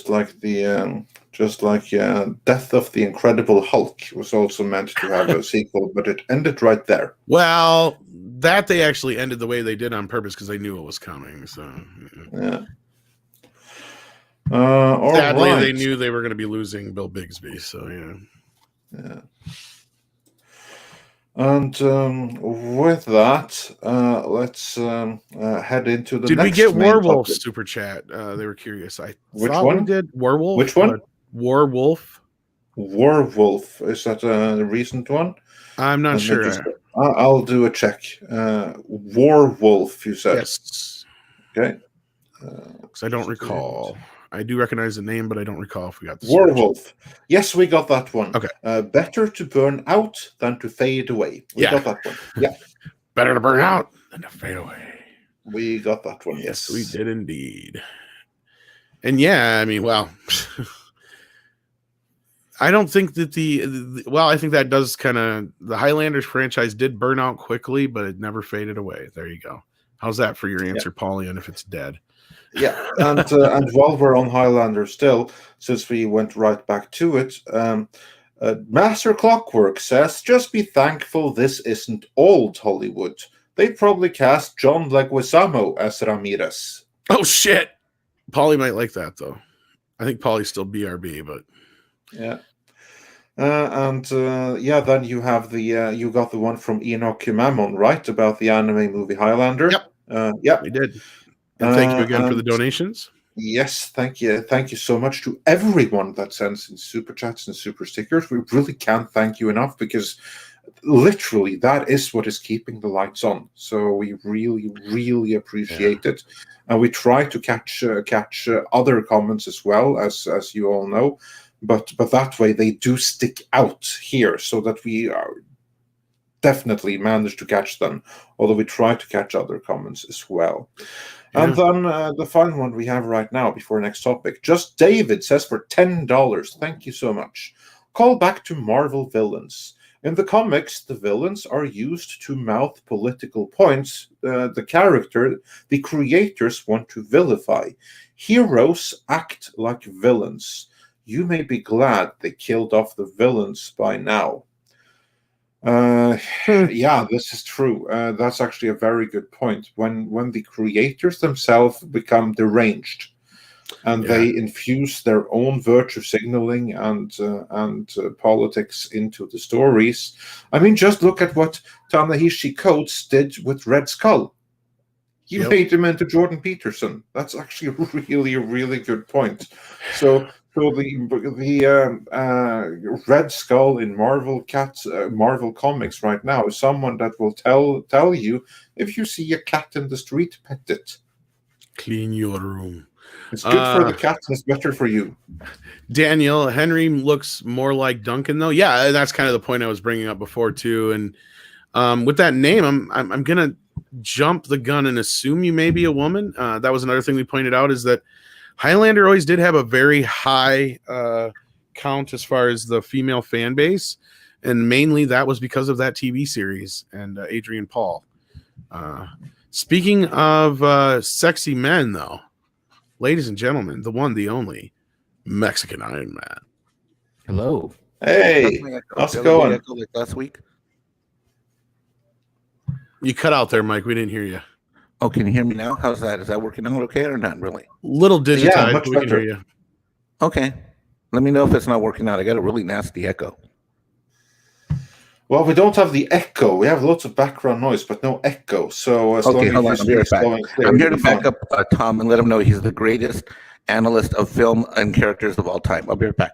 I don't know about that, but thank you, Mike. I appreciate it. I'm sure there's somebody who's much better than me, especially somebody like Critical Drinker. And you know what? I'm going to really butcher this name. Corleone Rogue? No, not as bad. Corellian Rogue. You know what? That's it. Corellian Rogue. I can't fucking read today. How about Christopher Lambert as Ramirez? I would be completely on board with that, and I would say that's brilliant. The problem is Christopher Lambert, I believe, is completely retired because he's blind, and he's got a lot of health issues. So I don't think he really works at all anymore. Now to have him in a cameo would be kind of cool though, of some type. That would be really great. But last I knew, he's in pretty rough shape, sadly. Oh, that's a shame. Thundercats Ho says Big Finish released 2 seasons of Highlander audio stories voiced by actors about 10 years ago. Interesting. I had no idea. No idea myself either. This is something you need to check out on, Tom. I believe so. Yeah. I think you have your work cut out for you, and probably so will Mike have to do when he comes back. Yeah, and as Heritage points out here, because I believe this was something he'd been dealing with for a while, that he was already going blind during the original. Does he have the same thing that Judi Dench has? I'm not 100% going. It's something like that, but it's gotten to the point now where he's almost completely blind. He's in really rough shape, unfortunately, from what I heard. But yeah, I know that's what's sad is because he was really cool. That was the role for me. I remembered him as Tarzan and that. You know what I mean? And then eventually Raiden. Well, it was because of those two roles. I knew him so well when he played Raiden. Yeah, so, to me, he'll always be Greystoke Tarzan. That's my go-to role there. Absolutely. Which I actually picked up on Blu-ray not too long ago, but I haven't watched yet. I mean, I've seen it like, way back when, but You know what the sad part is? I think the last time I saw that, they showed it on TV and it had a shit ton of extended footage. I'll probably be like, where's all this shit I remember? Well, Mexican Iron Man says, I will have to dial it in. I'll make sure you sound really good here. When I have a hardwired net, gets installed next week. Tom, you're brilliant. Andre, welcome to the Highlander family. Polly, well... Boy, throwing some shade at Paulie there. Yeah, I'm sorry. Who's got the 10-cent internet connection, and who's on Midnight's Edge right now, pal? Thank you. Oh, he was for 10 seconds with his 10-cent internet. Oh, he'll be on more once he gets himself settled in. Mike's been moving, poor guy. So, yeah, and indeed, you can back him up, Tom. That's all right. You can back him up. I'm just saying. He's moving. I'm just saying he threw the first shade. I'm throwing it back. I'm like, who's the one with the dime store with the dime internet internet connection, and who's on the show? Who's on the show? Who has a channel? Who has all be as posh as you, Polly? Who has two channels? Yeah, 2 channels. Who's got channels? Yeah, and you can get into the Mexican channel. I don't know how to get into it, and I can't even get into this channel. You know, and I'm like freaking out one night because I couldn't even get to the goddamn super chats. all I'll just say is we need to stop this brown against brown violence. That's true. That's true. Brown against brown, but can we all just get along? It gets us nowhere. Indeed. Okay. So anyway, on to the next topic we were going to talk about, even though we got distracted there because unfortunately Mexican Iron Man was going to join us and wasn't able to. But we'll get him in here sooner than later. So anyway, Andre, get us going on this next topic. Yes. I will. Next topic then. Just going to see if we got one more super chat on this one. I think we did. I think Adam Wofford says... in the TV series, some immortals could use some level of magic, and mind control also some for sight abilities. Well, there you go. Yeah, there's some things from the series that are cool. Some things are just like, Like, I really fell out of the series. I was never as big of a fan, but like, I know so many people that were fans, and most of them are women of that series, and I get it. But to me, I hope they stay a little bit more traditional with it. Use a few of the ideas. There was even some things in Endgame that they kind of presented, which Endgame was kind of the merging of both worlds in a way. I mean, even though they both existed in the same world anyway before that, it just, I don't know. It has potential. I hope they ignore the stupid shit, but I don't know. We'll see. Yeah, we'll see. And now let's move on to the final main topic of today. Namely, there's a new Predator movie coming. Can you believe that after the last one? I mean, can I be the first one to say it's a little problematic to have something called the Predator going after a young woman, or is that just me? I think there's many problematic things here, but yeah. I'm just kind of saying, I mean, they might as well call it the groomer. And this story, well, actually, it's been picked up several other places, but we are picking it up from Bounding into Comics, and they write, Predator 5 reportedly casts Amber Mid-Thunder as Native American female lead fighting against the gender norms and traditions of her tribe. Just going off the headline right there, how excited does this make you guys for Predator 5? And how excited were you after Predator 4? Paulie? I'm not excited. Yeah. Who I mean, would have thought? this is just, yeah, I don't know, man. I don't know. And then these type of things make my head hurt. And I can't think straight. Well, let's go on with the story. It might not be as bad as we think. They'd be happy with your line of thought then if you're not thinking straight, but I'm bump. You didn't ask me. You didn't ask me though what I thought of this news. No, because I wanted to get some more context here. But yeah, okay, Tom, what do you think? Just from that byline that here we basically it's implied that that what Predator 5 will be all about is a woman trying to break down the gender roles and traditions of her tribe. Fuck this shit, I'm out. That's what I think. I could care less. I did not like the last one.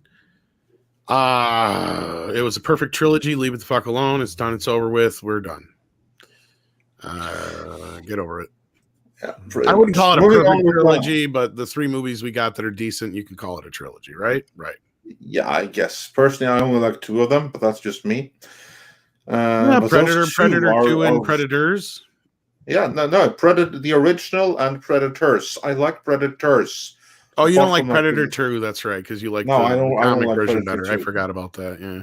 Yeah, the comic version is a million times better. So I read that first. I read the Dark Horse comics of Asphalt Jungle, I believe it's called, before I saw the movie Predator 2. And after having read the comic, the movie was just a letdown. It really was, because the comic was a million times better. And this is what has frustrated me with both the Alien movies and the Predator movies in particular. Also the RoboCop and the Terminator movies, come to think of it. And that is that Dark Horse Comics, they had a comic book license for all of those. And they did a million times better on each and every single one of them than the later big screen movies would do. And that's so incredibly frustrating. But moving on with the story here. Amber Mid-Thunder, the Sioux tribe actress, best known for her roles as Kerry Loudermilk on FX's Legion and Rosa Ortejo on the CW's Roswell, New Mexico, has reportedly been cast as the gender norm and tribal tradition defying lead of Disney's upcoming entry into the Predator franchise. News of Mid-Thunder's casting was first revealed by Discussing Film, who announced on May 21st that sources close to the project had allegedly informed them that she will play the lead role in the film. Mid-Thunder's character is described by the entertainment news source as a Comanche woman who goes against the gender norms and traditions of her tribe to become a warrior. Okay, so it's about becoming a warrior, because so that's what they mean. Could have been something else. This news from Discussing Film, if true, would confirm an earlier scoop from Murphy's Multiverse, which similarly reported that the film would follow a Comanche woman who defies her culture's norms and decides to become a warrior. According to a synopsis provided by Murphy's Multiverse many years ago, in a time before any Europeans had ever encroached on their lands, the Comanche people had a well-defined society and gender norms. The new Predator film is the story of what happens when one young woman challenges the status quo to become a warrior. Outside of Mid-Thunder's casting, details regarding the upcoming Predator film are scarce, with Discussing Film even noting that no other plot details or a potential release date are known yet, despite principal photography very close to beginning. What little is... no one cares. And that's basically the story. That is what we know of it so far. Well, the co-star is going to be a stool, according to our buddy Douglas Nelson here, who sent me this image, because that's what this little girl's going to need to be kicking some Predator ass, evidently. Well, to be fair, I just want to address that real quick, because when it comes to kicking ass and physically taking on the Predator, not even Arnold Schwarzenegger could do that. You have to remember that he didn't beat the Predator in hand-to-hand combat. There he was chanceless. Even Schwarzenegger was chanceless. It was all about using the mind and making traps that the predator actually recognized in the end, and then improvising, and basically you had to outthink it but and this outlook it. Andre, it's not unprecedented. I mean, in that same movie, you had the Latina girl surviving along with Schwarzenegger, and she was pretty smart. She was pretty she savvy. did, absolutely.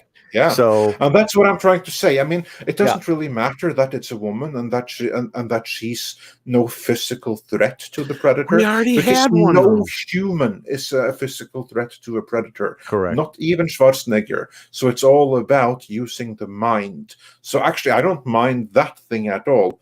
I mean, it doesn't matter if you are a hell of a lot weaker than the predator or just weaker than the predator. He's still going to beat you in hand-to-hand combat. Yeah, and as you see here on screen from the last Predator movie, we already kind of got this movie. We got a diverse Predator. But as JF says too, she's not fighting the Predator. She's fighting gender roles. That's correct. I can also see where that's going. She's going to be a warrior, and she's going to out-warrior all the other warriors. And she's going to be the warrior that defeats the predator. That's obviously like the point of the movie here. Yeah, I have to say that I'm excited about the prospect of it taking place in the distant past, before any European incursions into the Americas. To me, that's actually a really, really cool concept, because remember, as Paulie just said, like the woman in the original movie, she knew what these things were, like not in detail, but she had stories that every few generations, these hunters from elsewhere would come, and it had been going on for as long as they could remember.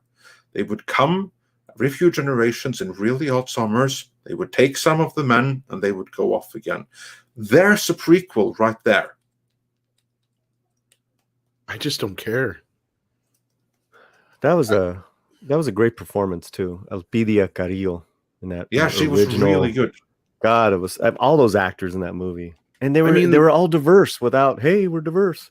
Exactly. That's that's a kick-ass movie, man. Yeah. The story you just explained, though, Andre, at best to me sounds more like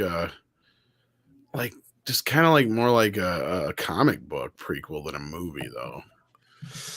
Yeah, it does sound like Heather Anthos Predator. That's kind of like what it sounds like.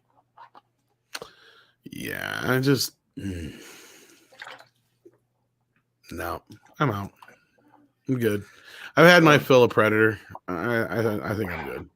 Yeah, the problem was that the last movie destroyed it so freaking badly that it actually killed the Predator brand for me, because the last one was just so incredibly bad.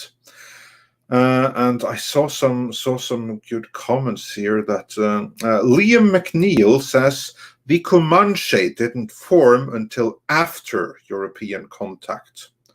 Well, I do not know my Native American history all that well, but if that is true, that's an issue. And actually, I would be far more intrigued if they had if the Predator had gone up against the Mayans or the Incas, or even further back, and gone up against the what were they called again? The ones that predate those, the Olmecs. Thank you, Olmecs. Yeah, exactly. The Predators against Olmecs. How awesome would that not have been? I mean, yeah, there'd be all kinds of, there's all kinds of great civilizations from all over the world, like older, that are no longer exist. That would have been cool. Or the Aztecs. That would have been really cool. Well, as well. Aztecs were a warrior nation. That's how they were able to. I mean, that's why it would make perfect sense. They were a nation of warrior conquerors. The Comanche, who I got to look at my really quickly as far as the Comanche. There's Geronimo and there is Red Cloud, and Tecumseh. So it's like, okay, those were the greatest warriors that defied the U.S. government and had some victories for a while. All right, so those are the ones maybe, if she's from that bloodline. But I don't know anything about this project, so But yeah, you can go way back. I mean, if they want to get all SJW, they can go way back to the Toltec Aztec queen Xochitl, who reigned before the Aztecs did. I mean, there's examples, and then they're part myth, part reality, like Ragnar Lothbrok to Xochitl. I mean, but we're making movies here, so we don't have to be accurate, and play with those myths and those legends. Yeah, I agree. I would be much more interested in that than what we appear to be getting, because like, to me it's just like, well, it should be fair though that this is not actually an official synopsis, it's a leak. It would be great for a cause for concern if that was the official leak. I mean, if that's something that happens, if she is someone that suddenly has to become a warrior because situation calls for it, despite the norms of her society being that only men are to be warriors, then you know what? I have no issue with it. It's all in the execution. But the way it's framed here, though, it sounds like it does sound needlessly subversive.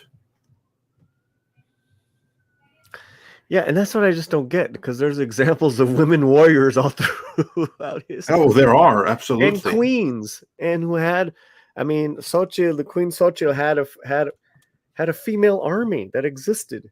I mean, they didn't last too long, but they reigned. They were there for a good while. They were there, and they made their mark. I mean, and yeah, it's just whatever. For story aside, how excited then are you for a new Predator after the last one, which was simply called The Predator? That was supposed to be like the reboot to get us all on board with the Predator franchise again. Instead, it certainly chased me away in a way that I didn't even dream possible. If you go check on the channel, you'll find that we actually did a post-mortem on the Predator movie and just how bad that movie was, because I just hated it. So after that, are you even interested in another Predator? No. Polly, or do you have to go again? Oh no, I thought that you were answering first. No, unless it's some of those examples that we had talked about. That'd be kind of interesting, and you can mix myth with legend, and even a little bit of where, I mean, wasn't there a Predator? I'm trying to remember, Predator versus Aliens, or was it the Alien where they came down to the was it an Aztec pyramid or some shit like that? Yeah, it was like it wasn't Aztec. It was like one that it was basically the Atlantean pyramid, because it was the seed pyramid that all other cultures was inspired from. Yeah, I mean, I would definitely, and a couple of people in the chat said it, I would definitely have that Predator come down. And then Predators are smart enough, right? They got the technology, know when the greatest warrior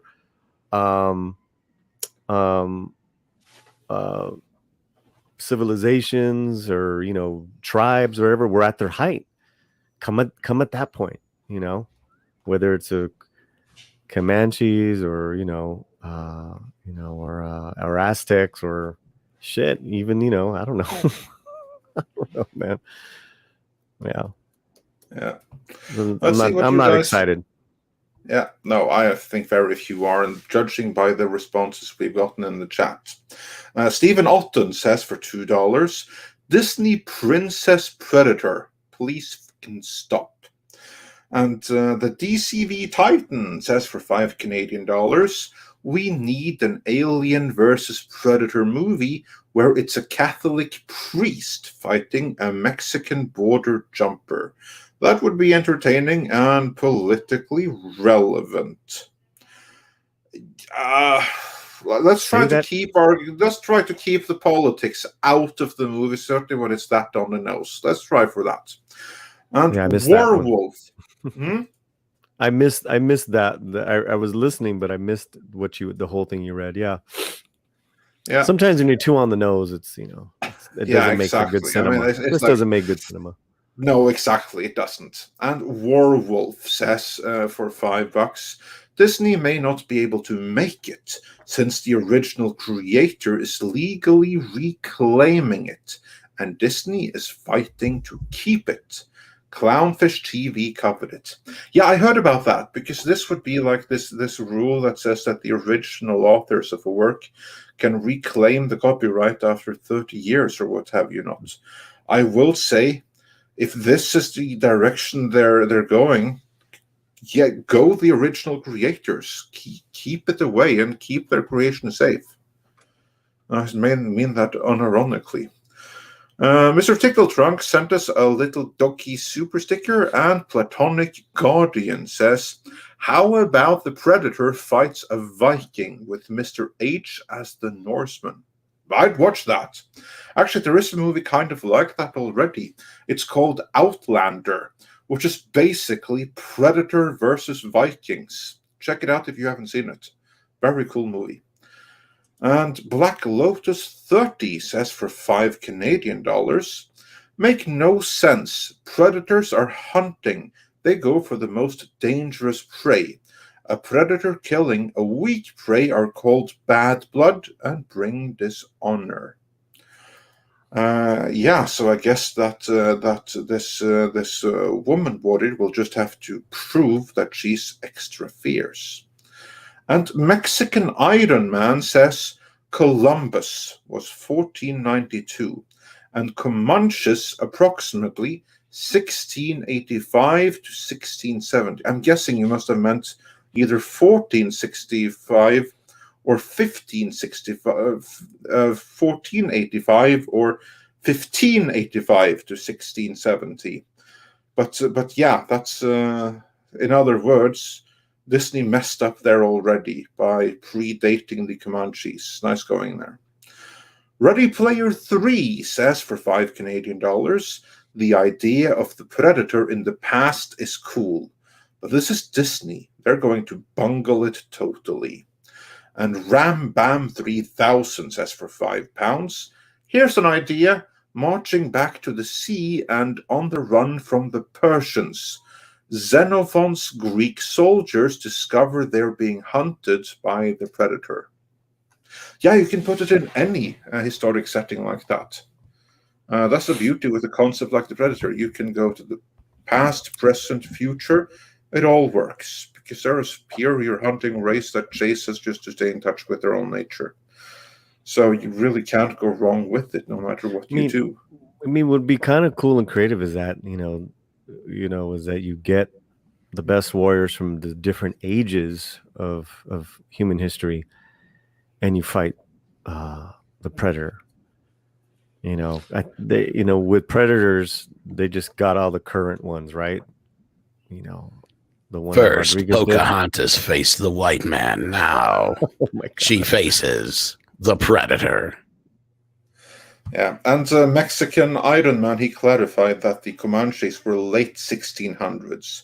Okay, well, thanks for the information. That's if they were just that brief a period, then I don't see why they would use them in the movie. But yeah, okay, that's what they're doing, I guess. The colors of the wind. They are. The colors of the wind are blood spatter this fall. We also have like some cool ideas here. Balrog suggests Predator versus Romans. That would be something. Also, let's see. Yeah, I saw some other cool ideas here. Predator versus King John by Philip IV, the Planet King. Yeah, well, I guess, take out the competition, I guess. Yeah, so the biggest, the biggest perpetrators of rewriting, not even rewriting, just completely disregarding real history is Disney. And they're going to continue to do that. all in the name of diversity. When those the stories and histories of these people, are rich and real, and then just make them these virtue one-dimensional characters and make them a fad. And it's hence the birth of Latinx. It's all for virtue points. And that's what this is. It's all for virtue points, man. They don't want to hire the real and I've said this before, they do the virtue point, but who are they hiring to write, direct, show run? No one that knows about no one that knows about the real history. I mean, you have real directors that are that have a great independent history of making films, and they can't get in. They can't get into the system, but that's another story. Yeah, exactly. And with that, I think we have covered just about everything there's to cover. I'm just going to make sure that we haven't missed out on any super chats. If I have, do let me know. Enoch Mammon says for $5, I always liked the 3 Batman versus Predator comics. The 2 Batman Aliens were cool too. Yeah, so was Judge Dredd versus Aliens, was also pretty awesome. And Stephen Otten says for $10, I had an idea for a Predator film that takes place in feudal Japan, complete with period-accurate dialogue and an all-Japanese cast. But I could never nail down the story. Well, I'm sure you probably could nail it down better than anyone that has been working on the last few Predator movies. Master Clockwork says, Disney wants to make a film that spits in the eye of a native tribe's culture and where everyone would have to speak English. Good luck with that. Doesn't seem like a great plan, because that's kind of like what they're doing. Like, this is, by the looks of it, they are insulting Comanche culture, doubly so by placing them in the wrong part of history. So it'll be very interesting to see how that is going to play out in the end. And I just got this from Mexican Iron Man, honestly. The reason Disney picked Comanches is because they were wiped out. It also presents them from paying royalties to any real tribes like the Navajo, Seminole, etc. They actually survived. That is a good freaking point. I mean, you can't even say that about That's why. That's brilliant Mexican Iron Man. Yes, that's exact. Of course, it takes someone who knows his finance to come up. Of course. Yeah, of course, there's no one to complain because it's an extinct tribe with no one today.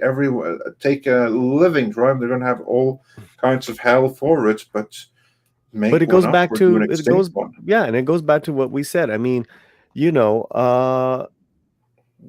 don't want that voice in the room. That's why I said, well, who doesn't exist anymore? Come on, let's get them. All right, great. Here, write the script. That was a very good Obama, by the way. Oh, that wasn't. Was that Obama? Oh, ay, Dios.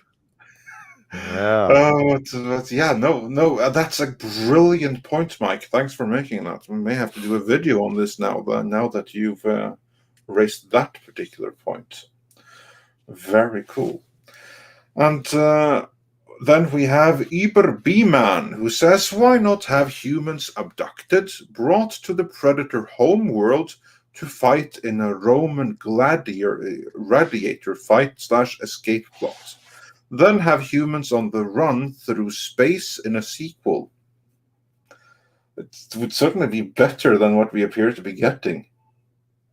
But again, the concept comes cheap. And again, this movie right here, in the hands of the right storytellers, this can actually be a cool movie, the one that we're about to get. Of course, the odds aren't great of that happening, but they're not zero.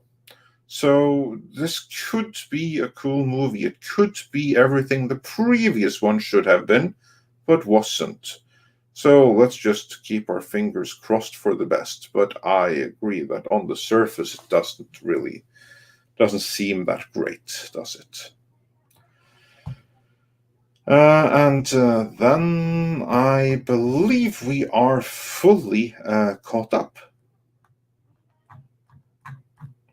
So with that, unless there's anything else you want to cover, Tom, before we fade out? No, I think we got everything covered today. I think I have a little was, bit of an update.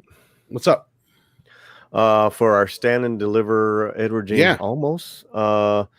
So we're shooting for June 10th, I believe. Awesome. Yes. But the update with Edward James Almost is that there is confirmation that members of the cast will be in attendance, including Lou Diamond Phillips.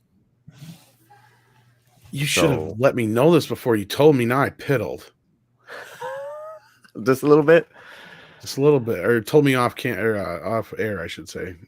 Should have told me before you told me is kind of doesn't make sense. But Well, you know that was a surprise for you. Now Mexican Iron Man feels Mexican again. He's happy. Did he not feel Mexican before? Well, I think he was a little upset about the whole Disney stuff. But any fans of Lou Diamond and Edward James Almost in the movie Stand Deliver, even more breaking news is the panel, is Andre and Tom got Robert Meyer Burnett to come back and head up the discussion. This is awesome. Yes. Sweet. Very, very cool. Do you have a date yet in June when this is going to be, or June 10th? June 10th. Okay. Yes. All June right. 10th. Just for you guys, just for the Midnighter crowd. Yeah. So we're going to get back to that, and it's going to be absolutely amazing. And then, of course, tomorrow you have Midnight's Edge Espanol. Yes. So yeah, plug in a couple things, guys. Of course, always, if you haven't subscribed to Midnight's Edge Espanol, please do so. And to the Latino Slant. I would really love that. We have great content that is the same and yet different. Tomorrow, we're going to be covering a couple of new films that are making the rounds. One from Mexico and one from Colombia. And then also to a animation movie announcement that Diego Flores wants to cover. So always good stuff there with the kids from Midnight's Edge Espanol, Diego and Geek Tropology. One of these days I will drop in. Yeah, man. We'd love that. So I would just come on and go taco, burrito. You got to say more than tacos and burritos. But everyone in the chat, I can say punta. Thank you. Yeah, everyone in the chat, thank you. Don't say that. Thank you guys for supporting Midnight's Edge in Espanol, and we appreciate y'all. Bendejo. That's you can that's my very good friend. So you can say that. And also be sure to come back later tonight because the ladies of Toxic Femininity, they have one heck of a show prepared for you. So be sure to check in for that. Before we go, Cesario JPN, he sent us a super chat. Mags sends us some hearts, so thanks for that. And Cesario JPN says, just adopt the 1994 Alien vs. Predator arcade game. Both iconic IPs, a butt-kicking female character lead, and a writing room to move around. Indeed, or the Dark Horse comics adaptation, which is the same basic story, and it's amazing. They already botched it for that Alien vs. Predator movie, so they just need to remake that and get it right this time. Right. So yeah, check out Toxic Femininity later tonight. Check out Polly and the Latino Slant, and of course Midnight's Edge Espanol. and be on the lookout for a huge Henry Cavill and the Highlander video coming very, very soon. And for now, I do believe it's time for some koalas in the rain, isn't it, Tom? Oh, it usually is. Koalas in the rain. Do, do, do, do, do. Gotta find the button. Koalas in the rain. Koalas in the rain. No fucks given. Koalas in the rain.